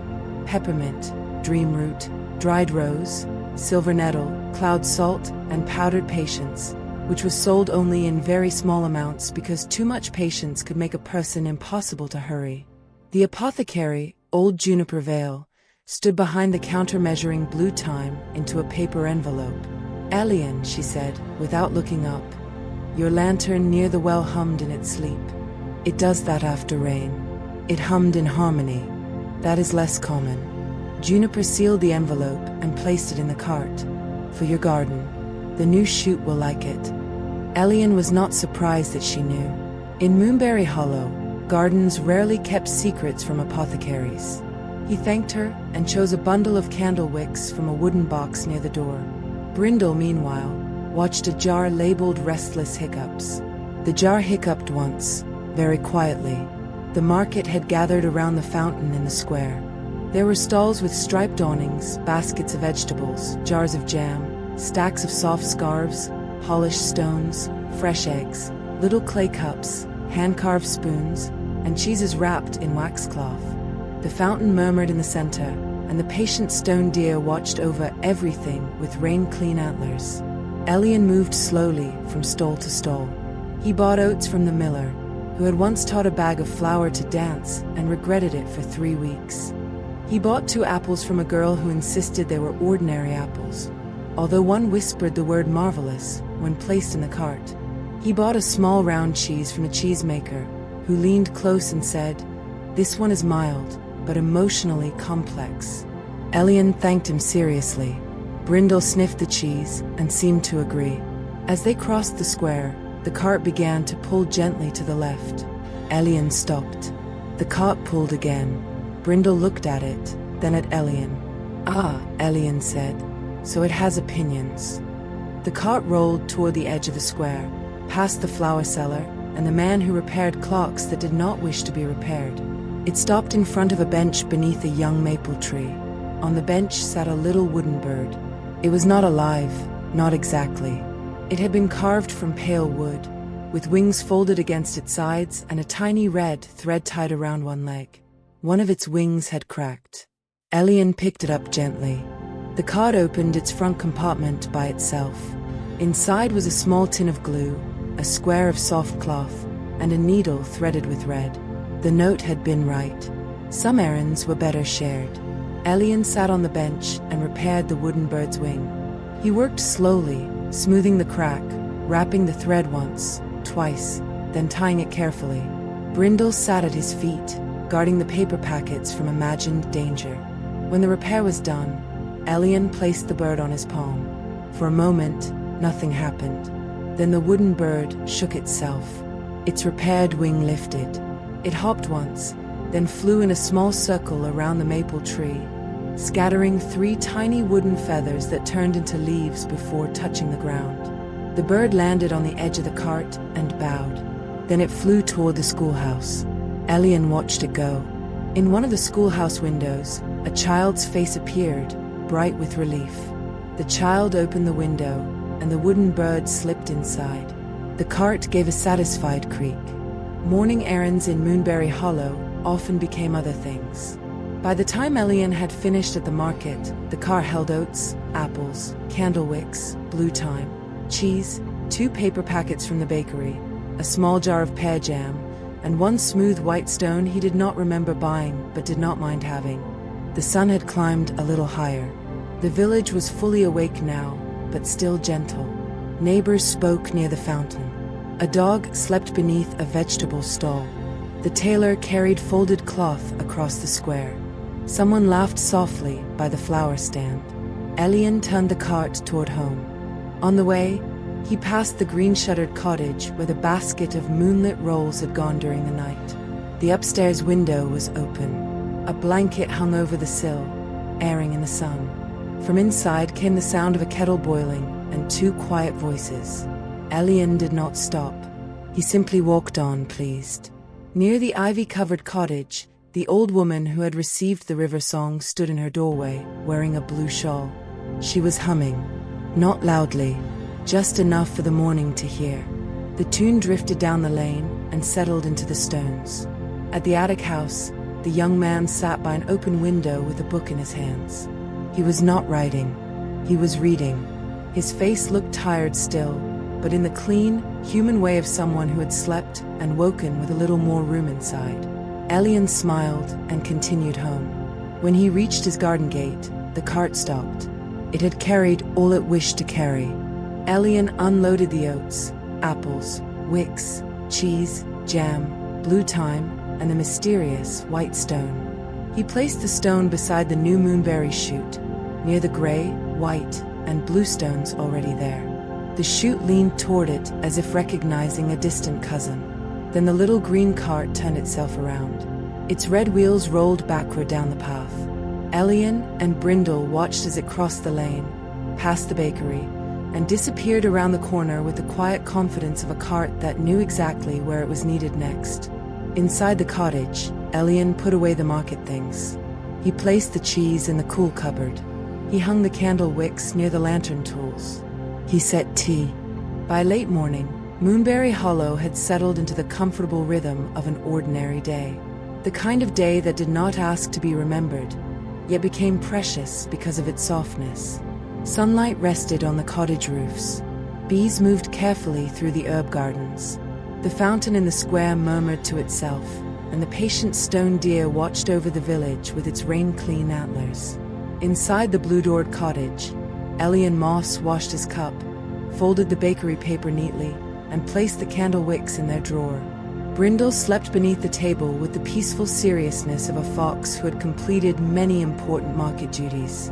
Outside, The new moonberry shoot stood bravely in the garden, guarded by 4 smooth stones and warmed by the morning sun.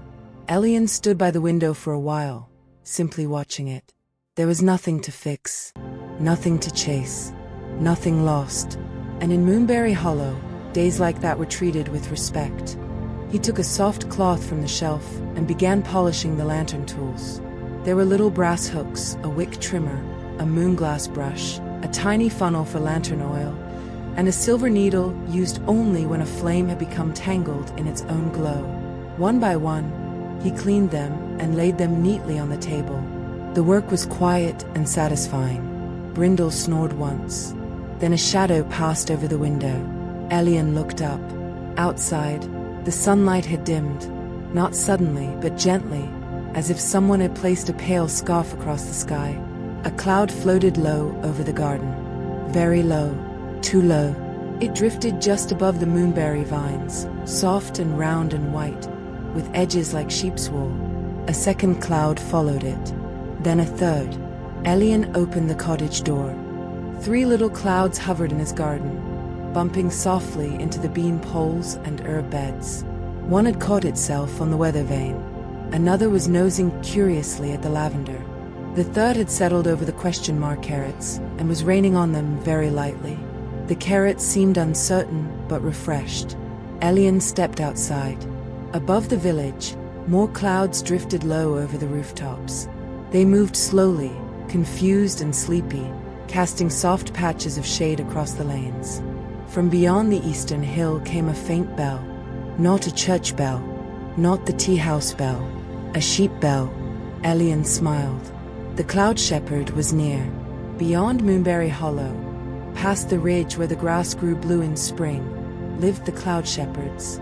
They guided the small weather flocks across the sky. Mist lambs, rain ewes, thunder rams, and the shy white clouds that often lost their way during warm afternoons.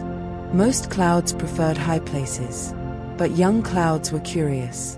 They drifted downward to sniff chimneys, peek through windows, and rest on hillsides.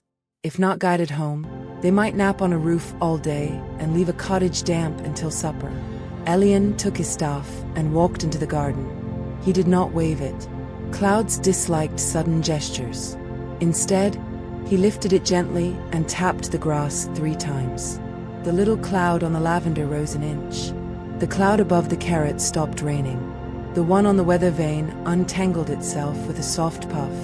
Brindle came to the doorway, saw the clouds, and decided they were not edible, dangerous, or interesting enough to disturb his morning. He sat down and watched. The sheep bell rang again. A figure appeared on the lane beyond the garden gate.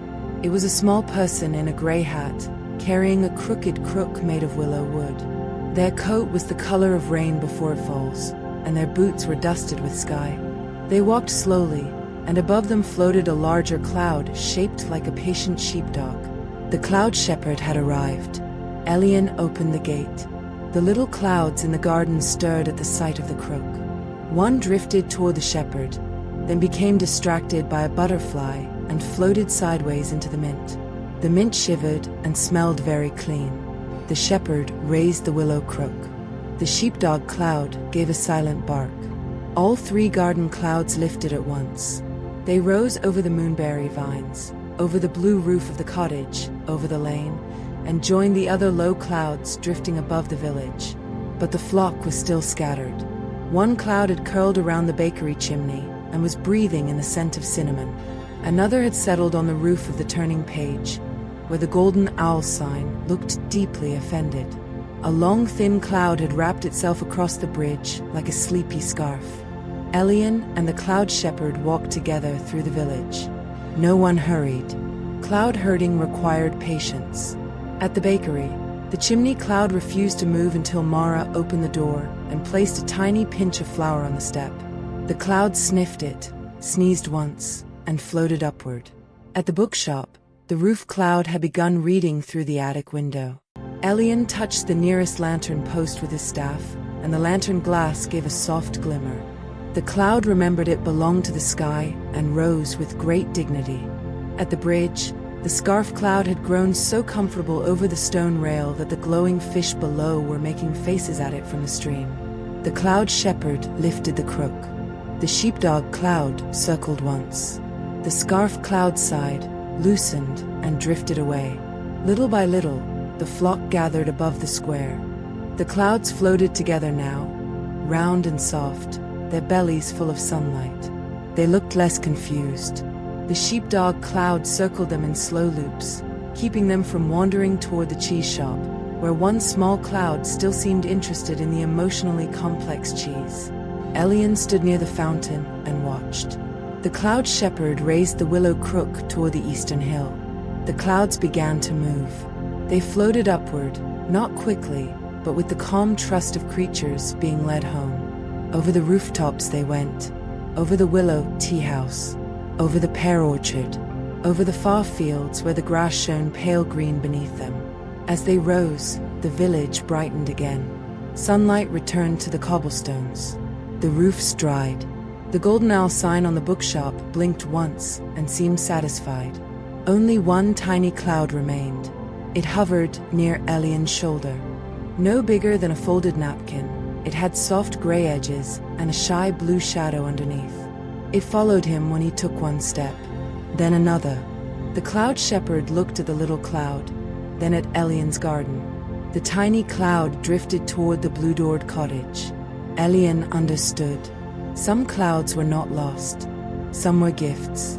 He carried the tiny cloud home without touching it. It floated beside him through the gate, over the lavender, and stopped above the new moonberry shoot.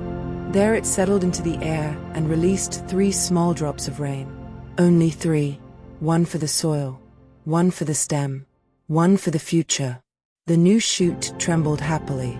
Then the tiny cloud became thinner and thinner, until it was only a sparkle of mist in the sun. Elian stood quietly for a moment. Brindle came out and sniffed the damp soil. The shoot leaned toward the warmth.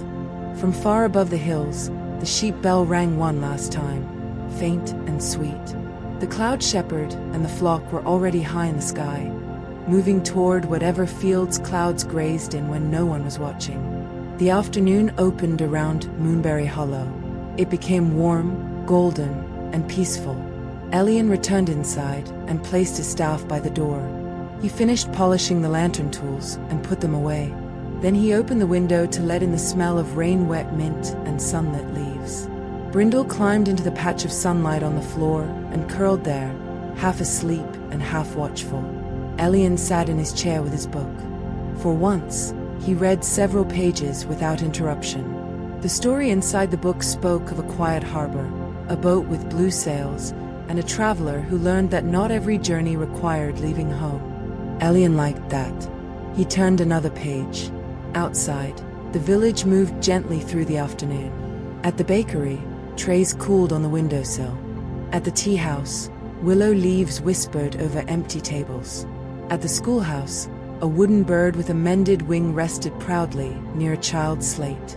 At the ivy-covered cottage, an old woman hummed while folding a blue shawl. Above it all, the sky was clear now except for the distant cloud flock, soft and white, drifting across the high blue like thoughts too peaceful to keep. Elian's eyes grew heavy again, not with the deep sleep of night, with the soft drowsiness of afternoon, the kind that comes after tea, gentle work, and sunlight through an open window. He lowered the book to his lap. Brindle sighed. The new moonberry shoot rested in the garden, fed by dream, soil, and 3 careful drops of cloud rain. Moonberry Hollow breathed slowly under the warm sky, and for a while, nothing needed anything from anyone. The village simply existed, soft, safe, sunlit, and that was more than enough. The afternoon in Moonberry Hollow stretched itself out like a cat in a warm window. For a long while, nothing hurried. The sun moved slowly across the blue sky. Shadows shifted gently beneath the garden fence. The tiny moonberry shoot rested between its stones, brightened by cloud rain and watched over by bees that seemed to understand it was something new and important. Inside the blue-doored cottage, Elian Moss woke from a soft chair sleep with his book still open in his lap. He had not meant to sleep. But in Moonberry Hollow, naps were not mistakes. They were small invitations, and it was considered wise to accept them when they arrived politely. Brindle lay in the square of sunlight on the floor, one ear tilted toward the window. Outside, the village had entered the golden hour before evening. The air smelled of warm grass, pear blossoms, and bread cooling somewhere on a windowsill. Elian rose slowly and stretched his hands. The lanterns would need lighting soon. But not yet. There was still time for supper. He opened the cool cupboard and looked inside. There was the small round cheese from the market, emotionally complex but well-behaved. There were 2 apples, one of which still pretended it had never whispered anything at all. There was a jar of pear jam, a heel of brown bread, a dish of butter, and a small bundle of blue thyme from Juniper Vale. Elian took them all out and set them on the table. Brindle appeared beside the chair. Elian looked down. "You've already had a bakery roll," he said. Brindle remained still. "And market crumbs." Brindle blinked. "And part of a moonberry biscuit last night."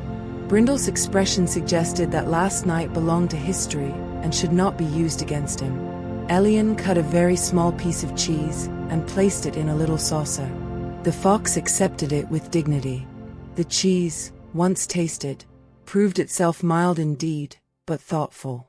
It carried hints of meadow, cream, and the sort of quiet sadness one feels when finishing a very good book. Brindle seemed unsure about the sadness, but accepted the cream. Elian sliced the bread, spread it with butter, and spooned a little pear jam on top. He made tea with blue thyme and 1 crushed moonberry. Then he carried his supper to the small table beside the open window. Outside, Moonberry Hollow was preparing for evening. Doors opened. Lamps were trimmed. Curtains shook free of the day's dust. Children were called in from gardens and answered with the slow disappointment of children who believed daylight should last forever. The bakery chimney gave out a thin ribbon of smoke. The tea house beneath the willow lit 1 soft lamp behind its leaves. The bookshop's golden owl sign blinked itself awake. Far above, the last of the cloud flock drifted beyond the hills, glowing pink at the edges. Elian ate slowly. This was another custom in the village. Supper was not something to defeat. It was something to sit with. A person should taste the bread, notice the butter, respect the jam, and give the tea enough time to become itself. The apple on the table whispered marvelous again. Elian turned it gently so it faced the window. The apple seemed satisfied. As the sun lowered, the first evening bell rang from the square. Not loud, just clear. 1 note to let the village know that day was folding its sleeves and night was putting on its soft shoes. Elian finished his tea. He washed the cup, brushed crumbs from the table, and wrapped the remaining bread in cloth. Then he took his lantern keeper's cloak from its peg. The cloak felt different at evening. By night it was a tool. By morning it was a memory. But at lanternfall, when the sky held both gold and violet, it felt almost ceremonial. Brindle watched from the hearthrug. "You may come," Elian said. Brindle stood at once, as though he had been patiently waiting for permission and not simply expecting it. Elian stepped into the garden. The new moonberry shoot stood small and steady. He knelt beside it and touched the soil near its stones. It did not need water. It did not need more dream. It only needed to be seen. "Good evening," he said softly. The 2 tiny leaves shivered. At the garden gate, the 33rd lantern waited. Elian lifted his staff and touched the glass. The flame woke inside, moon-white and calm. The first lantern of evening had been lit. Across the village, the air changed.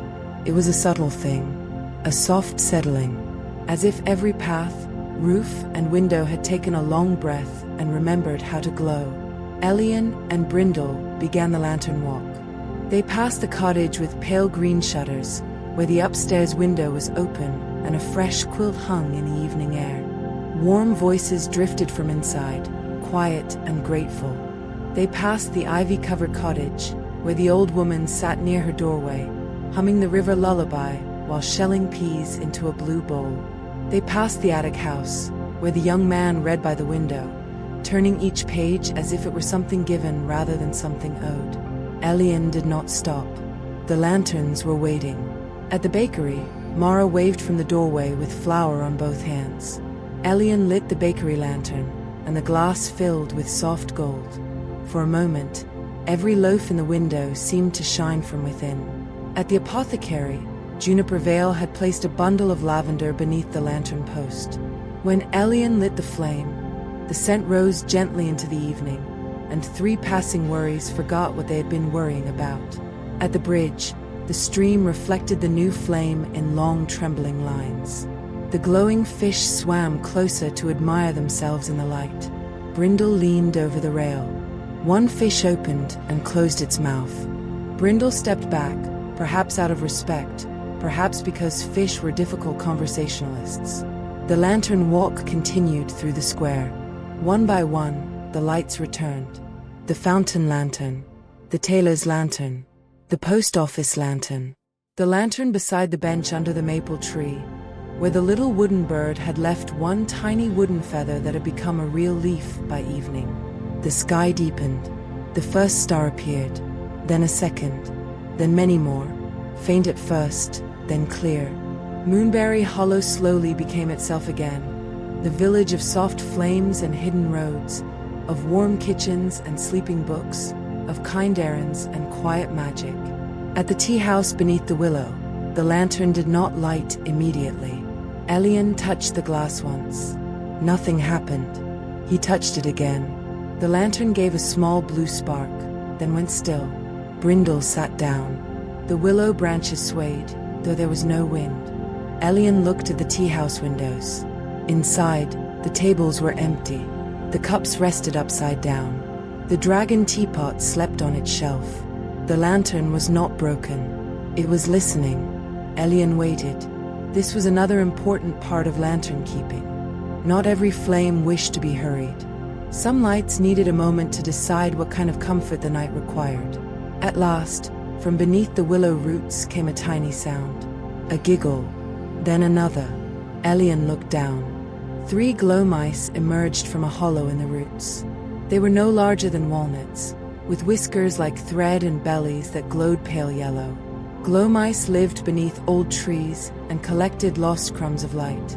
They were shy creatures, but fond of tea houses, warm corners, and polite silence. Each mouse carried a little spark in its paws. They climbed the lantern post in a careful line. One placed a spark inside the lantern. The second added another. The third, smallest mouse paused, sneezed, and nearly dropped its spark. Brindle leaned forward. The mouse froze. Elian placed one finger gently on Brindle's head. Brindle looked away, pretending he had never noticed anything. The smallest mouse placed its spark inside the lantern. The flame bloomed. Not silver, not gold. Soft honey yellow. The glow mice climbed down and vanished beneath the roots. Elian bowed to the willow. The lantern burned steadily.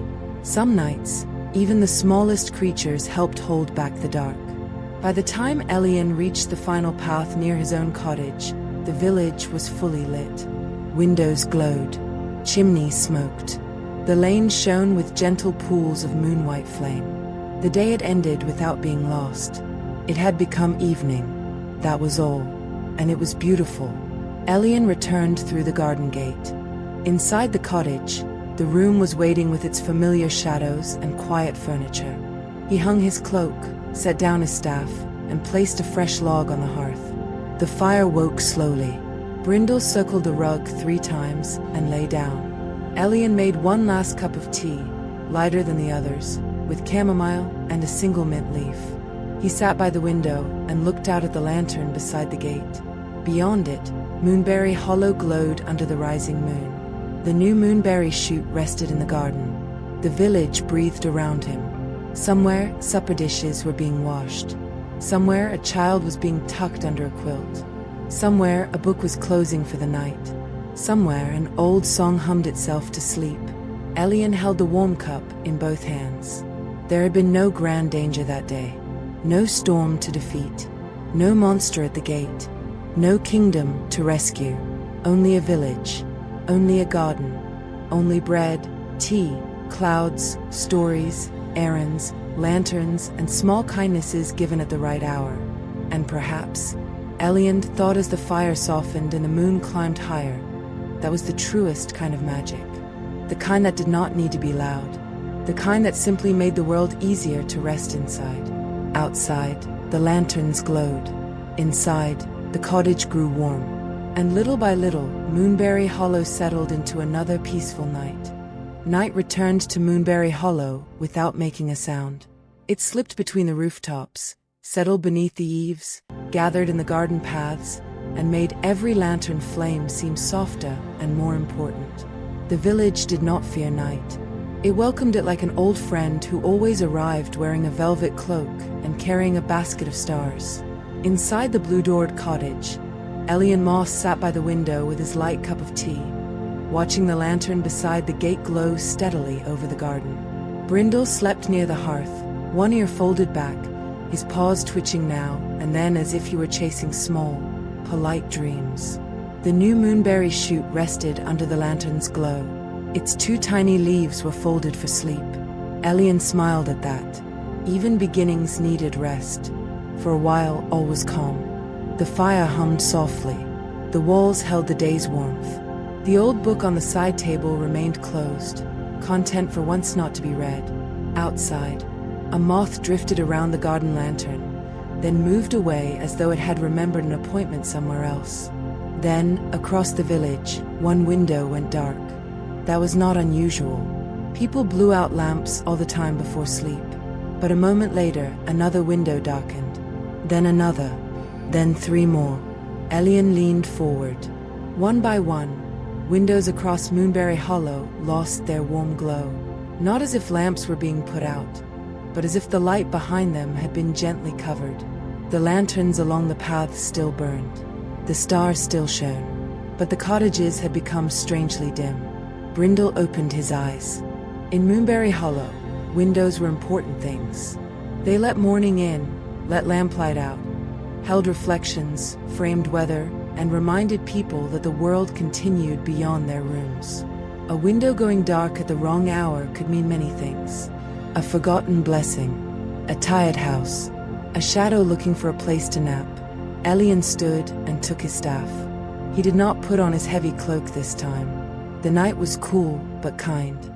He wrapped a soft gray shawl over his shoulders and opened the door. Outside, the garden seemed to be listening.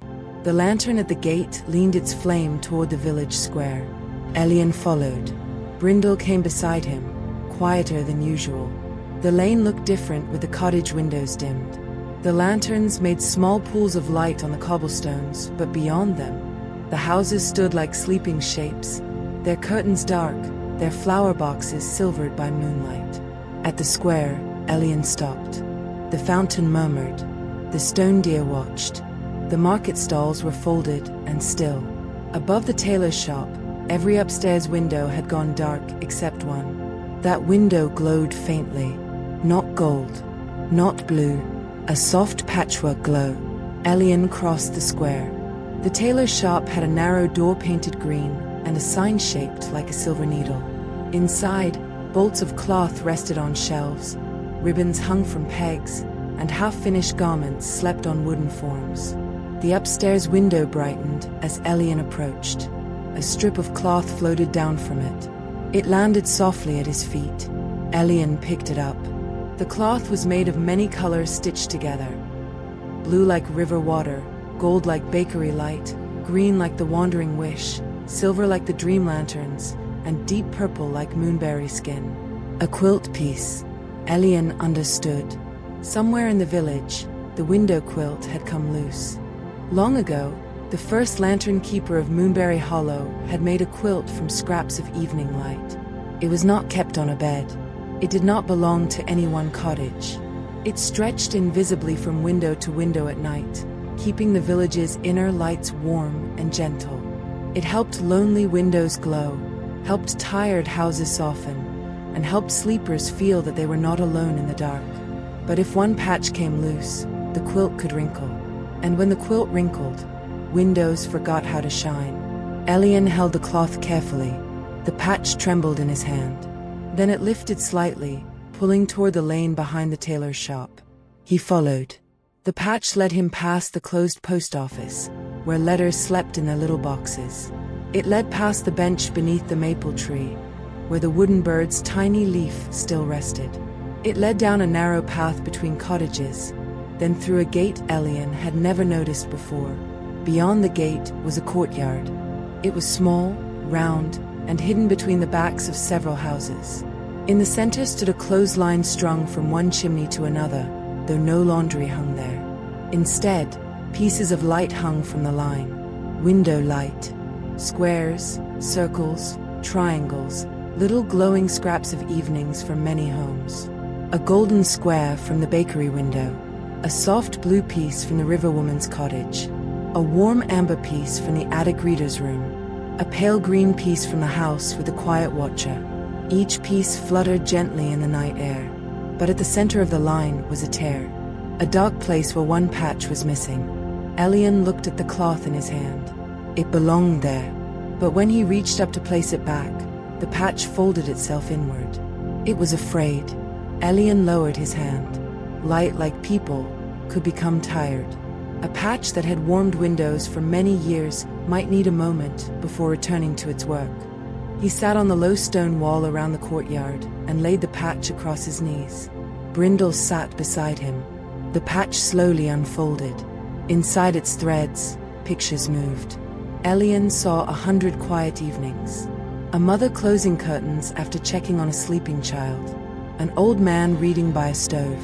A baker counting coins under a warm lamp. A lonely traveler looking out at rain and seeing another window lit across the lane. A child waving to a friend from one attic to another. A lantern keeper passing below, night after night. The patch had held many small comforts. Perhaps it had simply grown weary of being unnoticed. Elian touched the edge of the cloth. He did not speak. He only warmed it between his hands. The courtyard became very still. Then, from the windows around the courtyard, little threads of light began to appear.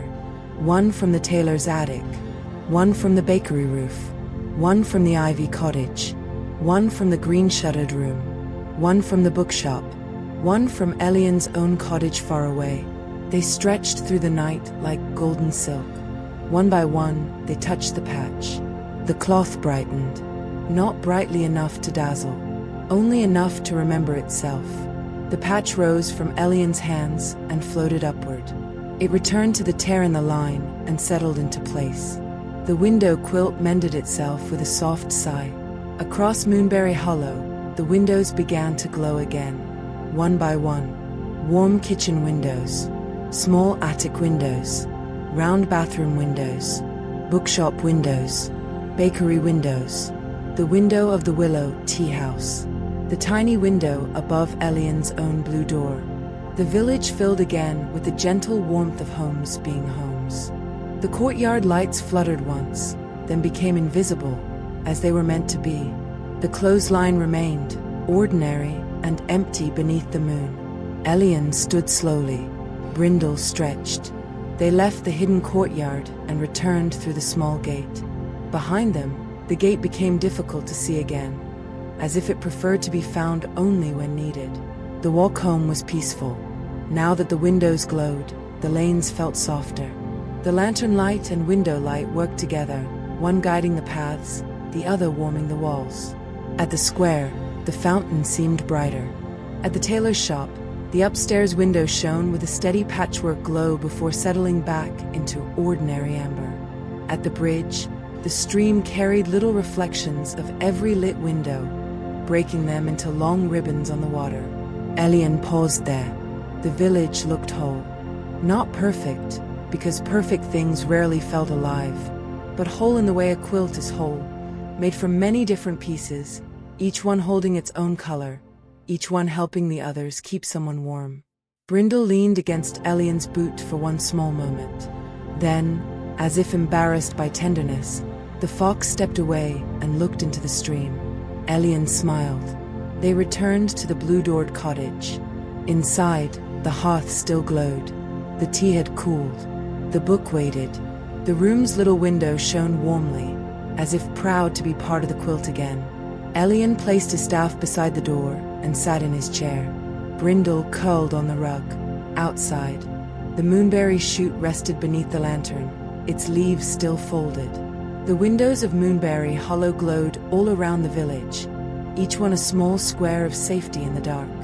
And Elian, wrapped in his grey shawl, felt the deep comfort of many homes breathing together under the same quiet sky. The night moved on. The lanterns burned steady. The window quilt held. And in every cottage, behind every curtain, sleep grew warmer, softer, and easier to find. After the window quilt had been mended, Moonberry Hollow grew warmer in the dark. Every cottage window glowed softly behind its curtains. Every lantern flame held steady in its glass. The village looked as though someone had tucked it carefully beneath a great invisible blanket, leaving only the rooftops, chimneys, and garden gates peeking out under the moon. Inside the blue-doored cottage, Elian Moss sat by the window with his grey shawl around his shoulders. His tea had gone cool beside him. Brindle slept near the hearth, paws tucked neatly beneath his chest. For a while, the night asked nothing more. Elian watched the lantern by the gate. Beyond it, the new moonberry shoot rested between its stones, small and brave, its two leaves folded like tiny hands. Then, far across the village, the bell tower gave a sound. Not a proper bell ring, not the bright evening note that marked lanternfall. This was a soft, uncertain sound. Clonk. Then silence. Elian lifted his head. A moment later it came again. Clonk. Brindle opened one eye. The bell tower stood at the edge of the square, above the little hall where villagers gathered for winter songs, spring meetings, lost button searches, and the yearly jam judging, which everyone pretended was friendly. The tower bell was old and gentle. It rang at dawn, at dusk, and whenever fog became too thick and needed polite guidance away from the rooftops. But it did not clonk. Elian stood. He took his staff, wrapped the shawl a little tighter around himself, and stepped outside. The lane was quiet. The lanterns shone in their steady pools. A moth rested on the garden gate, as if waiting for permission to dream. Elian and Brindle walked toward the square. Again, the bell tower sounded. Clonk. The sound rolled over the rooftops, not frightening, only tired, like a yawn made of bronze. When they reached the square, the fountain was murmuring beneath the moon. The stone deer watched the tower calmly, as if it had seen stranger things and was not impressed. The bell tower rose behind the village hall, narrow and mossy, with a pointed roof and a small round window. A wooden door at its base stood slightly open. Elian pushed it gently. Inside, the tower smelled of old wood, dust, rope, and cool stone. A spiral staircase climbed upward, lit by little wall lamps that woke one by one as Elian entered. Brindle looked up the stairs. Then he looked at Elian. Then he sat down at the bottom. Foxes could climb stairs, of course, but spiral bell tower stairs were a matter of personal opinion. Elian began to climb. The steps creaked under him, each with a different note. One step hummed. One sighed. One whispered careful, though Elian was already being careful. At the top of the tower was the bell room. The great bronze bell hung from a thick wooden beam. Its surface was dark with age and carved with tiny stars, leaves, moons, and the names of lantern keepers long gone. Beside the bell hung the rope, and curled around the rope, fast asleep, was a small gray creature no bigger than a loaf of bread. It had round ears, a long tail with a tuft to the end, and soft fur that shimmered faintly whenever it breathed. Its tiny paws held the rope firmly. Each time it shifted in sleep, the rope tugged, and the bell gave another sleepy clonk. Elian smiled. It was a nap mouse. Despite the name, nap mice were not truly mice. They were small creatures who collected unfinished naps from chairs, benches, haylofts, sunny patches, and half-read books. They gathered the naps, rolled them into soft, invisible bundles, and carried them to people who needed rest but refused to take it. A nap mouse in a bell tower meant only one thing. Too many unfinished naps had gathered in the village. The nap mouse had tried to carry them all, grown tired, climbed the tower for a better view, and fallen asleep on the rope. Clonk! The bell trembled. The nap mouse snuffled and hugged the rope tighter. Elian did not wake it sharply.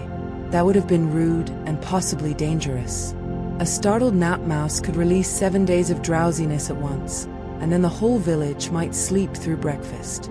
Instead, Elian reached into his shawl pocket and took out a small pouch of lavender. He sprinkled a little on the floor. The nap mouse twitched its nose. Elian hummed the lantern keeper's low guiding tune. Not the one for lost dreams. A simpler one. A tune for moving sleepy things from one safe place to another. The nap mouse opened one eye. It looked at Elian, then at the rope, then at the bell. Its expression suggested that it had not planned this situation. Elian held out both hands. The nap mouse slowly uncurled from the rope and climbed into his palms. It weighed almost nothing, but the air around it became wonderfully heavy with sleep. Elian saw the unfinished naps it carried. A baker leaning against a flour sack for only 1 minute. A child refusing to rest after lunch. A young man reading too late in the attic. An old woman dozing in her doorway, but waking before the dream arrived. Even Elian himself, asleep and not asleep in his chair, again and again through the long night. The nap mouse gave a tiny squeak. It was over full. Elian nodded. Some rest needed returning. He carried the nap mouse carefully down the spiral stairs. At the bottom, Brindle stood and sniffed the air. The nap mouse looked at him with sleepy dignity. Brindle looked away, pretending not to be interested in a creature shaped like a warm gray dumpling. Outside in the square, Elian placed the nap mouse on the edge of the fountain. The stone deer lowered its head. The nap mouse climbed onto one of the deer's antlers and settled there like a little cloud. Elian lifted his staff and touched the fountain lantern. The flame inside brightened and became soft as candlelight through cream. One by one, the unfinished naps rose from the nap mouse's fur. They looked like tiny pale feathers. The first drifted toward the bakery, where Mara had fallen asleep in a chair with her apron still on. The second floated toward the attic window, where the young reader's book gently closed itself over his thumb. The third moved toward the ivy cottage, where the old woman's humming faded into a peaceful doze. The fourth went toward the schoolhouse, where a child would wake tomorrow from the best sleep of the week without knowing why. More nap feathers rose. They crossed the square, turned down lanes, slipped beneath doors, and settled over pillows, quilts, rugs, and rocking chairs. At last, one feather remained. It hovered in front of Elian. Brindle watched it. The feather drifted past Elian and settled on Brindle's nose. Brindle sneezed. The feather lifted again, reconsidered, and floated into Elian's shawl pocket. Elian laughed softly. The nap mouse, now much smaller and lighter, curled on the stone deer's antler and fell into an honest sleep of its own. The bell tower stood quiet. No clonk. No taller brands down. Only the fountain, the lanterns, and the warm breathing of the village. Elian looked up at the sky. The moon had moved a little lower. The stars shone gently between thin clouds. He returned to the tower and climbed once more, just high enough to check the rope. It hung free now. The bell rested peacefully, its carved stars catching the moonlight through the round window. At dawn, it would ring properly. Elian came back down, closed the tower door, and crossed the square with Brindle beside him. The village seemed even softer now. The window quilt held the cottage lights. The nap feathers had gone where they were needed. The lanterns watched the paths. At the bridge, the stream moved slowly beneath the stones, carrying little pieces of moonlight. At the bakery, one window glowed low and warm. At the bookshop, the golden owl had tucked its painted head under one painted wing, which should not have been possible, but felt correct. When Elian reached his garden gate, the new moonberry shoot lifted one leaf in the faintest possible way, then folded it again. Inside the cottage, the fire had become embers. The room was quiet and kind. Elian placed his staff by the door and slipped one hand into his shawl pocket. The final nap feather was still there, soft and pale, waiting. He took it out and placed it on the arm of his chair. It glowed once. Then it melted into the fabric. The chair became deeper, warmer, and more inviting than before. Brindle stepped onto the rug, turned around once, and fell asleep so quickly it seemed less like lying down and more like vanishing into rest. Elian sat. The chair held him gently. Outside, Moonberry Hollow glowed under the quiet sky. The bell tower stood still. The stone deer kept watch over the sleeping nap mouse. The windows remained warm. The lanterns remained bright. Elian's eyes grew heavy. This time, he did not resist. Somewhere beyond thought, the village breathed with him. Slowly, softly, in and out. And as the long night deepened into its final peaceful hours, Elian Moss finally slept, while Moonberry Hollow held him as tenderly as he had held it. Elian Moss slept deeply at last. The chair by the window held him like a quiet promise. The final nap feather had melted into its fabric, making it warmer than wool and softer than memory. Near the hearth, Brindle lay curled in a perfect circle, breathing with the slow peace of a fox who had no appointments until morning. Outside, Moonberry Hollow rested beneath its lanterns. The bell tower was still. The window quilt held. The new moonberry shoot slept between its stones. For a long while, nothing stirred but the fire's last red ember and the soft wind moving over the roof. Then, in the corner of the room, the drawer marked lantern messages opened by itself. Only a little. Inside, the spool of silver thread began to glow. It did not ring a bell. It did not tap the window. It simply shone with a quiet brightness, as if moonlight had been wound around it by careful hands. Elian opened his eyes. He was not startled. After a life spent tending dream lanterns, a glowing drawer in the middle of the night was simply another kind of conversation. He stood slowly, feeling the warmth of true sleep still wrapped around his shoulders. Brindle remained asleep, though one ear lifted. Elian crossed the room and opened the drawer. The silver thread rose from the spool. It floated in the air, thin and shining, then stretched toward the door. Elian understood. This was not a lost dream. It was a torn one. Dreams could tear when a sleeper woke suddenly, when a worry cut through the night, or when a hope became too thin from being carried alone. Torn dreams did not wander. They remained close to their sleepers, fluttering at the edges of rest, unable to become whole. A torn dream needed a dreamsmith. Moonberry Hollow had one. Elian put on his cloak, took his staff, and lifted the spool gently into his hand. The silver thread continued to float ahead of him, leading the way. Brindle opened both eyes. "This may involve sewing," Elian said softly. Brindle considered sewing less interesting than bread, but more interesting than carrots. He stood and followed. The village outside was deep blue with night. The lantern flames glowed like small moons along the lanes. The windows were warm behind their curtains. Far above the rooftops, the stars shone patiently, and the moon had lowered until it rested just above the western trees.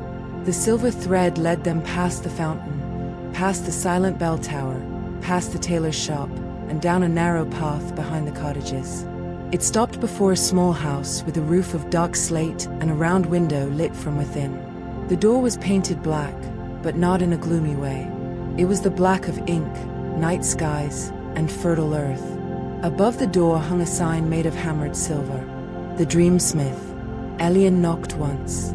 The door opened before his knuckles touched it a second time. Inside stood Mira Vale, the Dreamsmith of Moonberry Hollow. She was small, silver-haired, and sharp-eyed, wrapped in a robe the color of twilight. Around her neck hung a measuring tape made of moonbeam. Behind her, the workshop glowed with soft blue lamps. "You took your time sleeping," Mira said. "I was helped by a nap mouse," Elian replied. "That would do it." She stepped aside, and Elian entered. The Dreamsmith's workshop was warmer than it looked. Its walls were lined with drawers, hooks, shelves, and tiny cabinets. Spools of thread rested in glass bowls. Some were gold, some blue, some green, some clear as rain. A loom stood near the window, half covered by a piece of unfinished dream cloth. In the center of the room was a long table. On it lay the torn dream. It looked like a piece of night sky made from silk. Dark blue, soft and shimmering with faint stars. But through the middle ran a tear, jagged and pale. The edges trembled as if they wished to come together, but did not know how. Elian approached slowly. Inside the dream cloth, pictures moved. A quiet room, a candle, a woman sitting alone with a letter in her hands, a road in winter, a door that had closed many years ago. The feeling inside the dream was not fear. It was unfinished forgiveness. Elian looked at Mira. She nodded. It belongs to someone who wants to let go, but does not yet know where to place what they have carried. Elian rested the spool of silver thread on the table. The thread unwound itself and moved toward the torn edges. Mira took a needle from a small velvet case. It was very thin, very bright, and shaped from a moonbeam that had fallen into a spiderweb. She threaded it with silver. "Hold the dream steady," she said. Elian placed both hands beside the torn cloth, not touching the tear, only calming the air around it. Brindle sat beneath the table and behaved with surprising seriousness. Mira began to sew. The needle passed through the dream cloth with no sound. Each stitch joined a little piece of sky to another. As the tear closed, the pictures inside changed. The woman with the letter lowered her hands. The winter road softened with early snow. The closed door remained closed, but a lantern appeared beside it. Not every dream needed a door to reopen. Some only needed enough light to walk away. Mira worked slowly. No stitch was hurried. No thread was pulled too tight. A dream mended in haste could wrinkle the sleeper's heart. It had to be sewn with room for breathing. Elian watched the silver stitches settle into the cloth. They did not hide the tear completely. They made it beautiful. A line of tiny stars now crossed the dream where the rip had been. Mira tied the final knot. The dream cloth gave a long, gentle sigh. The workshop lamps dimmed. Outside the round window, a breeze moved through the lane. "It is ready," Mira said. The mended dream lifted from the table. It folded itself once, then again. Then it became a small square of dark blue silk, marked across the center with a silver constellation. Elian cupped it in his hands. The dream was warm now. The silver thread stretched toward the door again, leading them from the workshop into the sleeping village. Mira came too, carrying a small lamp with a blue flame. Together, they followed the thread. It led to the edge of Moonberry Hollow, where the cottages grew sparse and the gardens opened toward the fields. There stood a little house with a round window and a gate covered in climbing roses. Inside, an old woman slept in a narrow bed. On the table beside her was a letter, folded and unfolded many times. Beside it rested a dried rose, a small key, and an empty cup. Her sleep was uneasy. The air above her shimmered where the torn dream had once tried to settle. Elian stood outside the window. Mira lifted the blue lamp. The window opened by itself, just wide enough for a dream to pass. Elian held up the dark blue silk. It unfolded in his hands, becoming larger, lighter, softer. The silver constellation across it glowed gently. The dream floated through the open window. It settled over the sleeping woman like a shawl. Her breathing caught once, then deepened. In the dream, perhaps she stood again before the closed door. Perhaps she held the old letter and finally understood that love and sorrow could live in the same room without fighting. Perhaps she placed the key on the doorstep and walked back down the winter road beneath a sky full of silver stars. Elian did not know. Dreams belonged to their dreamers. He only watched as the woman's face relaxed, as her hands opened on the quilt, as the old letter on the table folded itself neatly for the first time in years. The blue lamp in Myra's hand went out. The window closed. The silver thread slipped back onto its spool. The mended dream had gone home. Elian and Mira stood outside the rose-covered gate for a moment. The first pale hint of morning had returned to the edge of the sky, though dawn was still some distance away. "Good work," Mira said. "The stitches were yours. The steadiness was yours." Brindle yawned beneath them, suggesting both of them were taking too much credit. Mira smiled and turned back toward her workshop. "Send the spool by morning." "It will send itself if it feels important enough," Elian said. "That spool always does." They parted in the lane. Elian and Brindle walked home slowly. The village remained asleep, but the air felt clearer. Sometimes one mended dream could ease the whole night. The way one properly tuned string made an instrument remember its song. At the square, the Nap Mouse still slept on the stone deer's antler. The bell tower stood quiet. The fountain murmured. The lanterns burned low and steady. When Elian reached his cottage, the garden lantern bowed its flame toward him. Inside, the room was warm. The chair by the window waited. Elian placed the spool of silver thread back in the drawer. It settled onto the velvet and stopped glowing, looking once again like an ordinary, useful thing. Brindle went straight to the hearthrug and slept. Elian sat in his chair and looked out at the garden. The new moonberry shoot was still folded in sleep, but a single drop of dew rested on one leaf, shining like a tiny star. He thought of the mended dream, of the silver constellation stitched across its wound. Then he closed his eyes. Outside, Moonberry Hollow held its soft lights close. Inside, the cottage breathed with him. And somewhere beyond the rose-covered gate, a heart that had carried sorrow for many years finally found a gentler place to set it down. After the torn dream had been mended and returned, Moonberry Hollow became quieter than it had been all night. Not empty, not lonely, only deeply, completely quiet. The kind of quiet that comes after a long task is finished, after a candle has burned safely to its end, after a cup has been washed and placed upside down to dry, after the last page has been turned and the book has closed itself with satisfaction. Inside the blue-doored cottage, Elian Moss rested in his chair by the window. The silver thread slept again in its drawer. Brindle slept on the hearthrug. The fire had softened to a warm red glow. Outside, the new moonberry shoot stood folded beneath the lantern light, carrying its first dream inside its tiny stem. Elian's eyes were closed, but sleep did not take him fully. There was 1 hour left before dawn. The old hour. The hour when the night looked back over everything it had held and decided what to give to morning. At first, nothing moved. Then the garden lantern gave a very soft pulse. Not a warning, not a call for help, an invitation. Elian opened his eyes.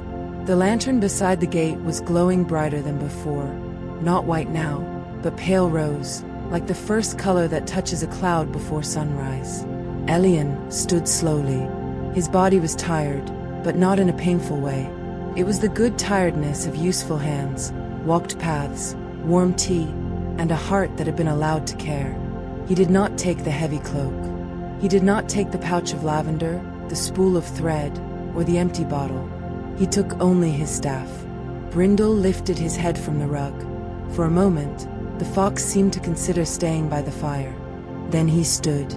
Some invitations should not be received alone. Elian opened the blue door and stepped into the garden. The air was cool and clear. The stars had thinned, though a few still shone above the western trees. The moon was low, large, and tired, resting near the horizon like a silver boat ready to drift away. The garden gate opened by itself. Beyond it, the lane did not lead toward the village square. It led somewhere else. This happened sometimes in Moonberry Hollow. Roads were usually polite enough to stay where they belonged, but near dawn, when the borders between places softened, a path might remember an older direction. Tonight, the cobblestone lane had become a narrow trail of pale earth. It curved away from the village, past the sleeping pear orchard, past the old well, past the last lantern post, and toward the hill beyond the valley. Elian followed. Brindle walked beside him without a sound. The village behind them glowed gently in the dark.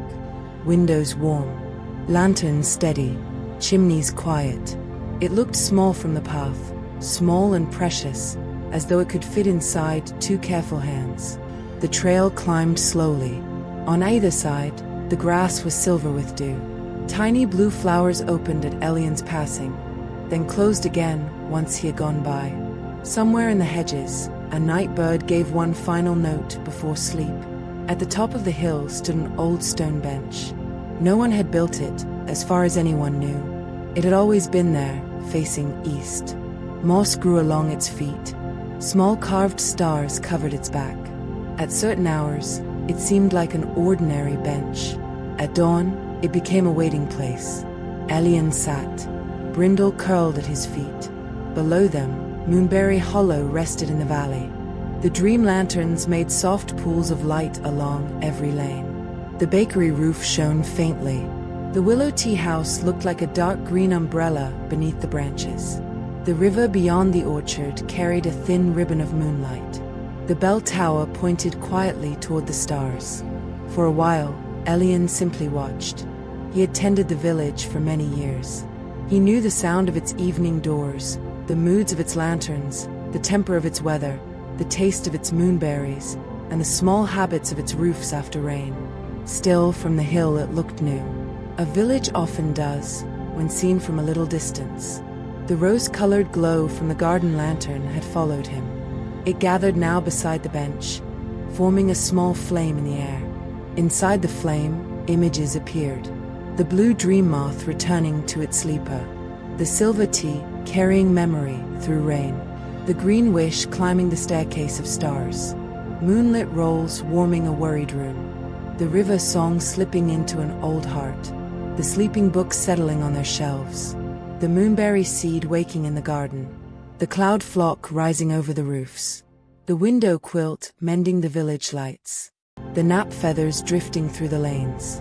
The dreamsmither's silver stitches closing a sorrow gently. One by one, the images glowed, then faded.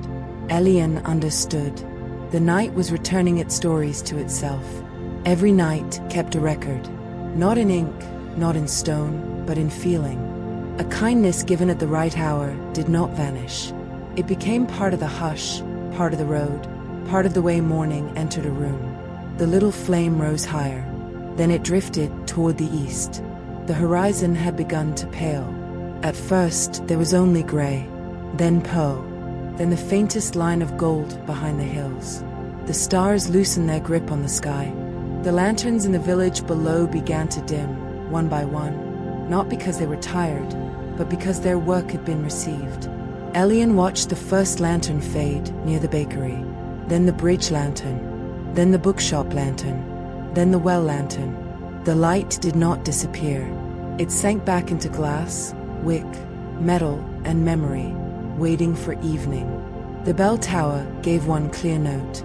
Not clonk, not complaint, a true dawn bell.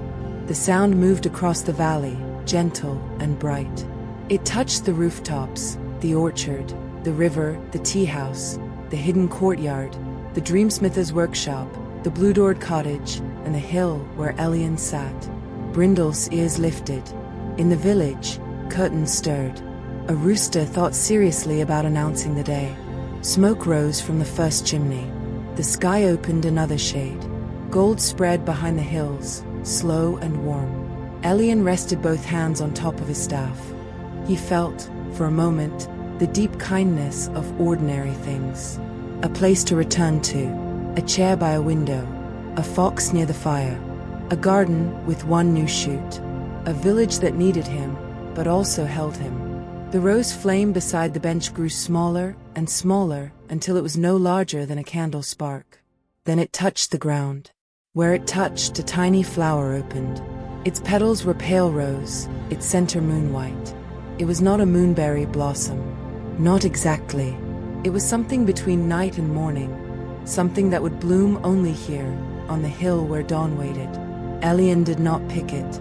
Some things were gifts because they were left where they belonged. The sun finally broke over the eastern hills. Soft light poured into the valley. Moonberry Hollow woke under it. Roofs turned golden. Windows flashed briefly, then softened. The river became silver blue. The pear orchard brightened leaf by leaf. The willow tea house shook dew from its branches. The stone deer in the square caught the first sunlight on its antlers and looked, for one shining moment, almost alive. Elian stood. Brindle stood too, and stretched his front paws with great seriousness. The path down the hill had changed back into its ordinary self. It led toward the pear orchard now, then home. Elian took one last look at the valley. The long night was over. Nothing announced it grandly. No trampit sounded. No banners flew. The world simply became morning, as it always had, as if that were not the greatest magic of all. He walked down the hill slowly. Dew brushed his boots. The blue flowers stayed closed now, sleeping through the day. The old well waited beside the path. The orchard smelled of leaves, fruit, and damp earth. At the edge of the village, the first person Elian saw was Mara the baker opening her red door. She looked toward the sky, then toward the quiet lanes, then smiled as if the morning had told her something kind. Elian did not stop.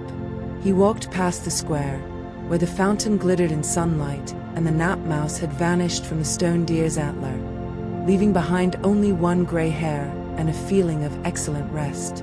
He passed the bookshop, where the golden owl sign appeared to be asleep again. He passed the tea house, where the dragon teapot could be seen through the window, steaming faintly in its dreams. At last, he reached the blue-doored cottage. The garden was bright with morning. The new moonberry shoot had unfolded both leaves. On one leaf rested a single drop of dew. Inside the drop, for just a moment, Elian saw the hill, the rose flame, and the first line of gold behind the world. Then the drop slid into the soil. Elian opened the cottage door. Inside, the room was quiet, warm, and familiar. The chair waited by the window. The kettle waited on the stove. The book waited on the table. The hearth held only ash now, but the sun had entered through the glass and laid a square of light on the rug. Brindle walked directly into that square and lay down. Elian smiled. He placed his staff beside the door, filled the kettle, and set it on the stove. Soon there would be tea. Soon there would be bread with pear jam. Soon the village would need small things: a lantern cleaned, a wick trimmed, a gate mended, a neighbor greeted, a garden watched. But for one gentle moment, between the ending of night and the beginning of day, there was nothing to do. Elian stood by the window and looked out at the new shoot. Moonberry Hollow breathed around him. The long night had become a story. The story had become morning. And morning, warm and quiet, had come home.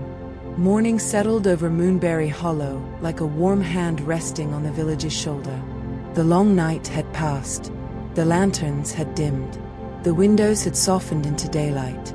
The bell tower stood quiet after its clear dawn note. The river carried sunlight instead of moonlight now, and the pear orchard shimmered with drops of dew that looked, for a little while, like stars that had forgotten to leave. Inside the blue-doored cottage, Elian Moss set the kettle on the stove and waited for the water to warm. Brindle slept in the square of sunlight on the rug, his tail curled over his paws. He had walked through dreams, wishes, bakeries, bookshops, courtyards, bell towers, and dawn hills, and now he had chosen the wisest task of all: rest. The cottage was very still. Not empty. Still. There was a difference. Empty silence felt hollow. This silence felt full of everything that had been cared for.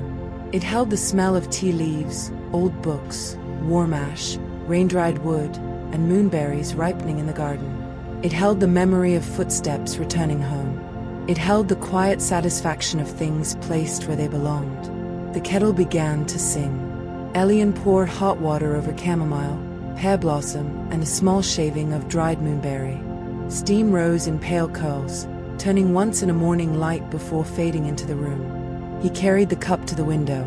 Outside, the new moonberry shoot stood between its stones. It looked very small in the sunlight, smaller than it had looked beneath the lantern, smaller than it had looked in the magic of its waking. But Elian knew that was often the way with new beginnings. In the first light of morning, they looked fragile, ordinary, easy to miss. That did not make them less alive. He opened the window. Cool garden air entered the cottage. The moonberry shoot trembled once, as if greeting him. Beyond the garden fence, the village was waking fully now. Mara the baker opened her red door and shook flour from her apron. Juniper Vale placed herb bundles outside the apothecary. The golden owl sign above the turning page blinked sleepily and pretended it had not. The willow tea house let one soft ribbon of steam rise through its leaves. At the square, the stone deer watched over the fountain with its usual patience. No one in Moonberry Hollow knew all that had happened through the night. Not exactly. The old woman beneath the ivy only knew that she had woken with a lullaby in her chest. The young reader only knew that his closed book had opened to the right page. The worried watcher only knew that warm bread had reached him when the night felt too long. The woman beyond the rose-covered gate only knew that the old letter on her table no longer felt heavy in the same way. The village knew these things without naming them. That was enough. Not every kindness needed a witness. Not every comfort needed a story told aloud. Elian sipped his tea. The warmth moved through him slowly. His eyes were heavy, but not with the restless tiredness of being pulled from task to task. This was a peaceful heaviness, a soft settling, the kind that comes when the work is done, the door is closed, the fire is safe, and the heart has stopped standing guard. On the table beside him, his old book lay open. Its pages shifted in the morning breeze. Elian glanced down. A sentence had appeared on the page, written in ink the color of warm honey. A good night's work is allowed to end. Elian smiled. The cottage seemed to agree. The walls gave a tiny creak. The floorboards relaxed. The blue door settled more deeply into its frame. Even the kettle, cooling on the stove, released one last sigh of steam. Brindle opened one eye. He looked at Elian, then at the chair, then closed his eye again, having delivered all necessary wisdom. Elian finished his tea and placed the cup on the table. There were small tasks waiting, of course. There always were. The lantern tools would need to be cleaned again by evening. The 33rd lantern might need a new wick soon. The garden path had collected leaves. The cheese in the cupboard would not eat itself, though Brindle might have offered assistance. The moonberry shoot would need watching, not anxiously, but kindly. But not yet. The village did not ask for hurry. The morning did not ask for proof. The day had opened gently, and it would continue whether Elian sat for a while or stood at once. So he chose to sit. He lowered himself into the chair by the window. The chair received him warmly, still carrying the softness of the nap feather. He pulled the gray shawl over his knees. The sunlight touched the edge of his sleeve. Outside, a bee wandered through the lavender and changed its mind twice before choosing a flower. Brindle rose from the rug, stretched, and padded over to the chair. Without ceremony, the fox curled beside Elian's feet. The cottage grew quieter. Beyond the window, Moonberry Hollow moved in its calm morning way. Bread baked, water poured, pages turned, brooms swept, garden gates opened. Somewhere a child laughed. Somewhere a spoon rang gently against a cup. Somewhere, the river remembered a song, but kept it to itself for later. The lanterns slept in daylight. Their flames were hidden now, tucked into wick and glass, waiting for the next dusk. When evening came, Elian would walk the lanes again. He would light the bakery lantern, the bridge lantern, the bookshop lantern, the tea house lantern, and all the others. Brindle would follow. The village would glow, and perhaps another dream would wander in. Perhaps a wish would pause on a stair. Perhaps a memory would need tea. Perhaps nothing unusual would happen at all. Both kinds of night were welcome. Elian's breathing slowed. The room softened around him. The open window carried in the scent of sunlight on wet leaves. The new moonberry shoot held its 2 leaves steady. The old moonberry bush cast a gentle shadow over the soil, protecting the little beginning from too much brightness too soon. The book on the table turned one final page by itself. There was no new sentence now, only a blank page, a peaceful one, a page that did not demand to be filled. Elian closed his eyes. The cottage held him. Brindle slept. The garden rested. Moonberry Hollow breathed in and out beneath the morning sky, safe in its valley, hidden from ordinary maps, known only to those who needed a softer road. And little by little, even the thoughts of the long night became quiet. The blue dream moth folded its wings. The silver tea cooled in its cup. The green wish became a first brave breath. The warm bread became comfort. The river song became a memory of safety. The sleeping books closed around their stories. The cloud flock drifted high above the hills. The window quilt held the last warmth of night. The gnat mouse dreamed on. The mended dream shone with silver stitches. The hill flower opened beneath the dawn, and the new moonberry shoot, small and patient in the garden, began the slow work of growing. Nothing tender needed to hurry.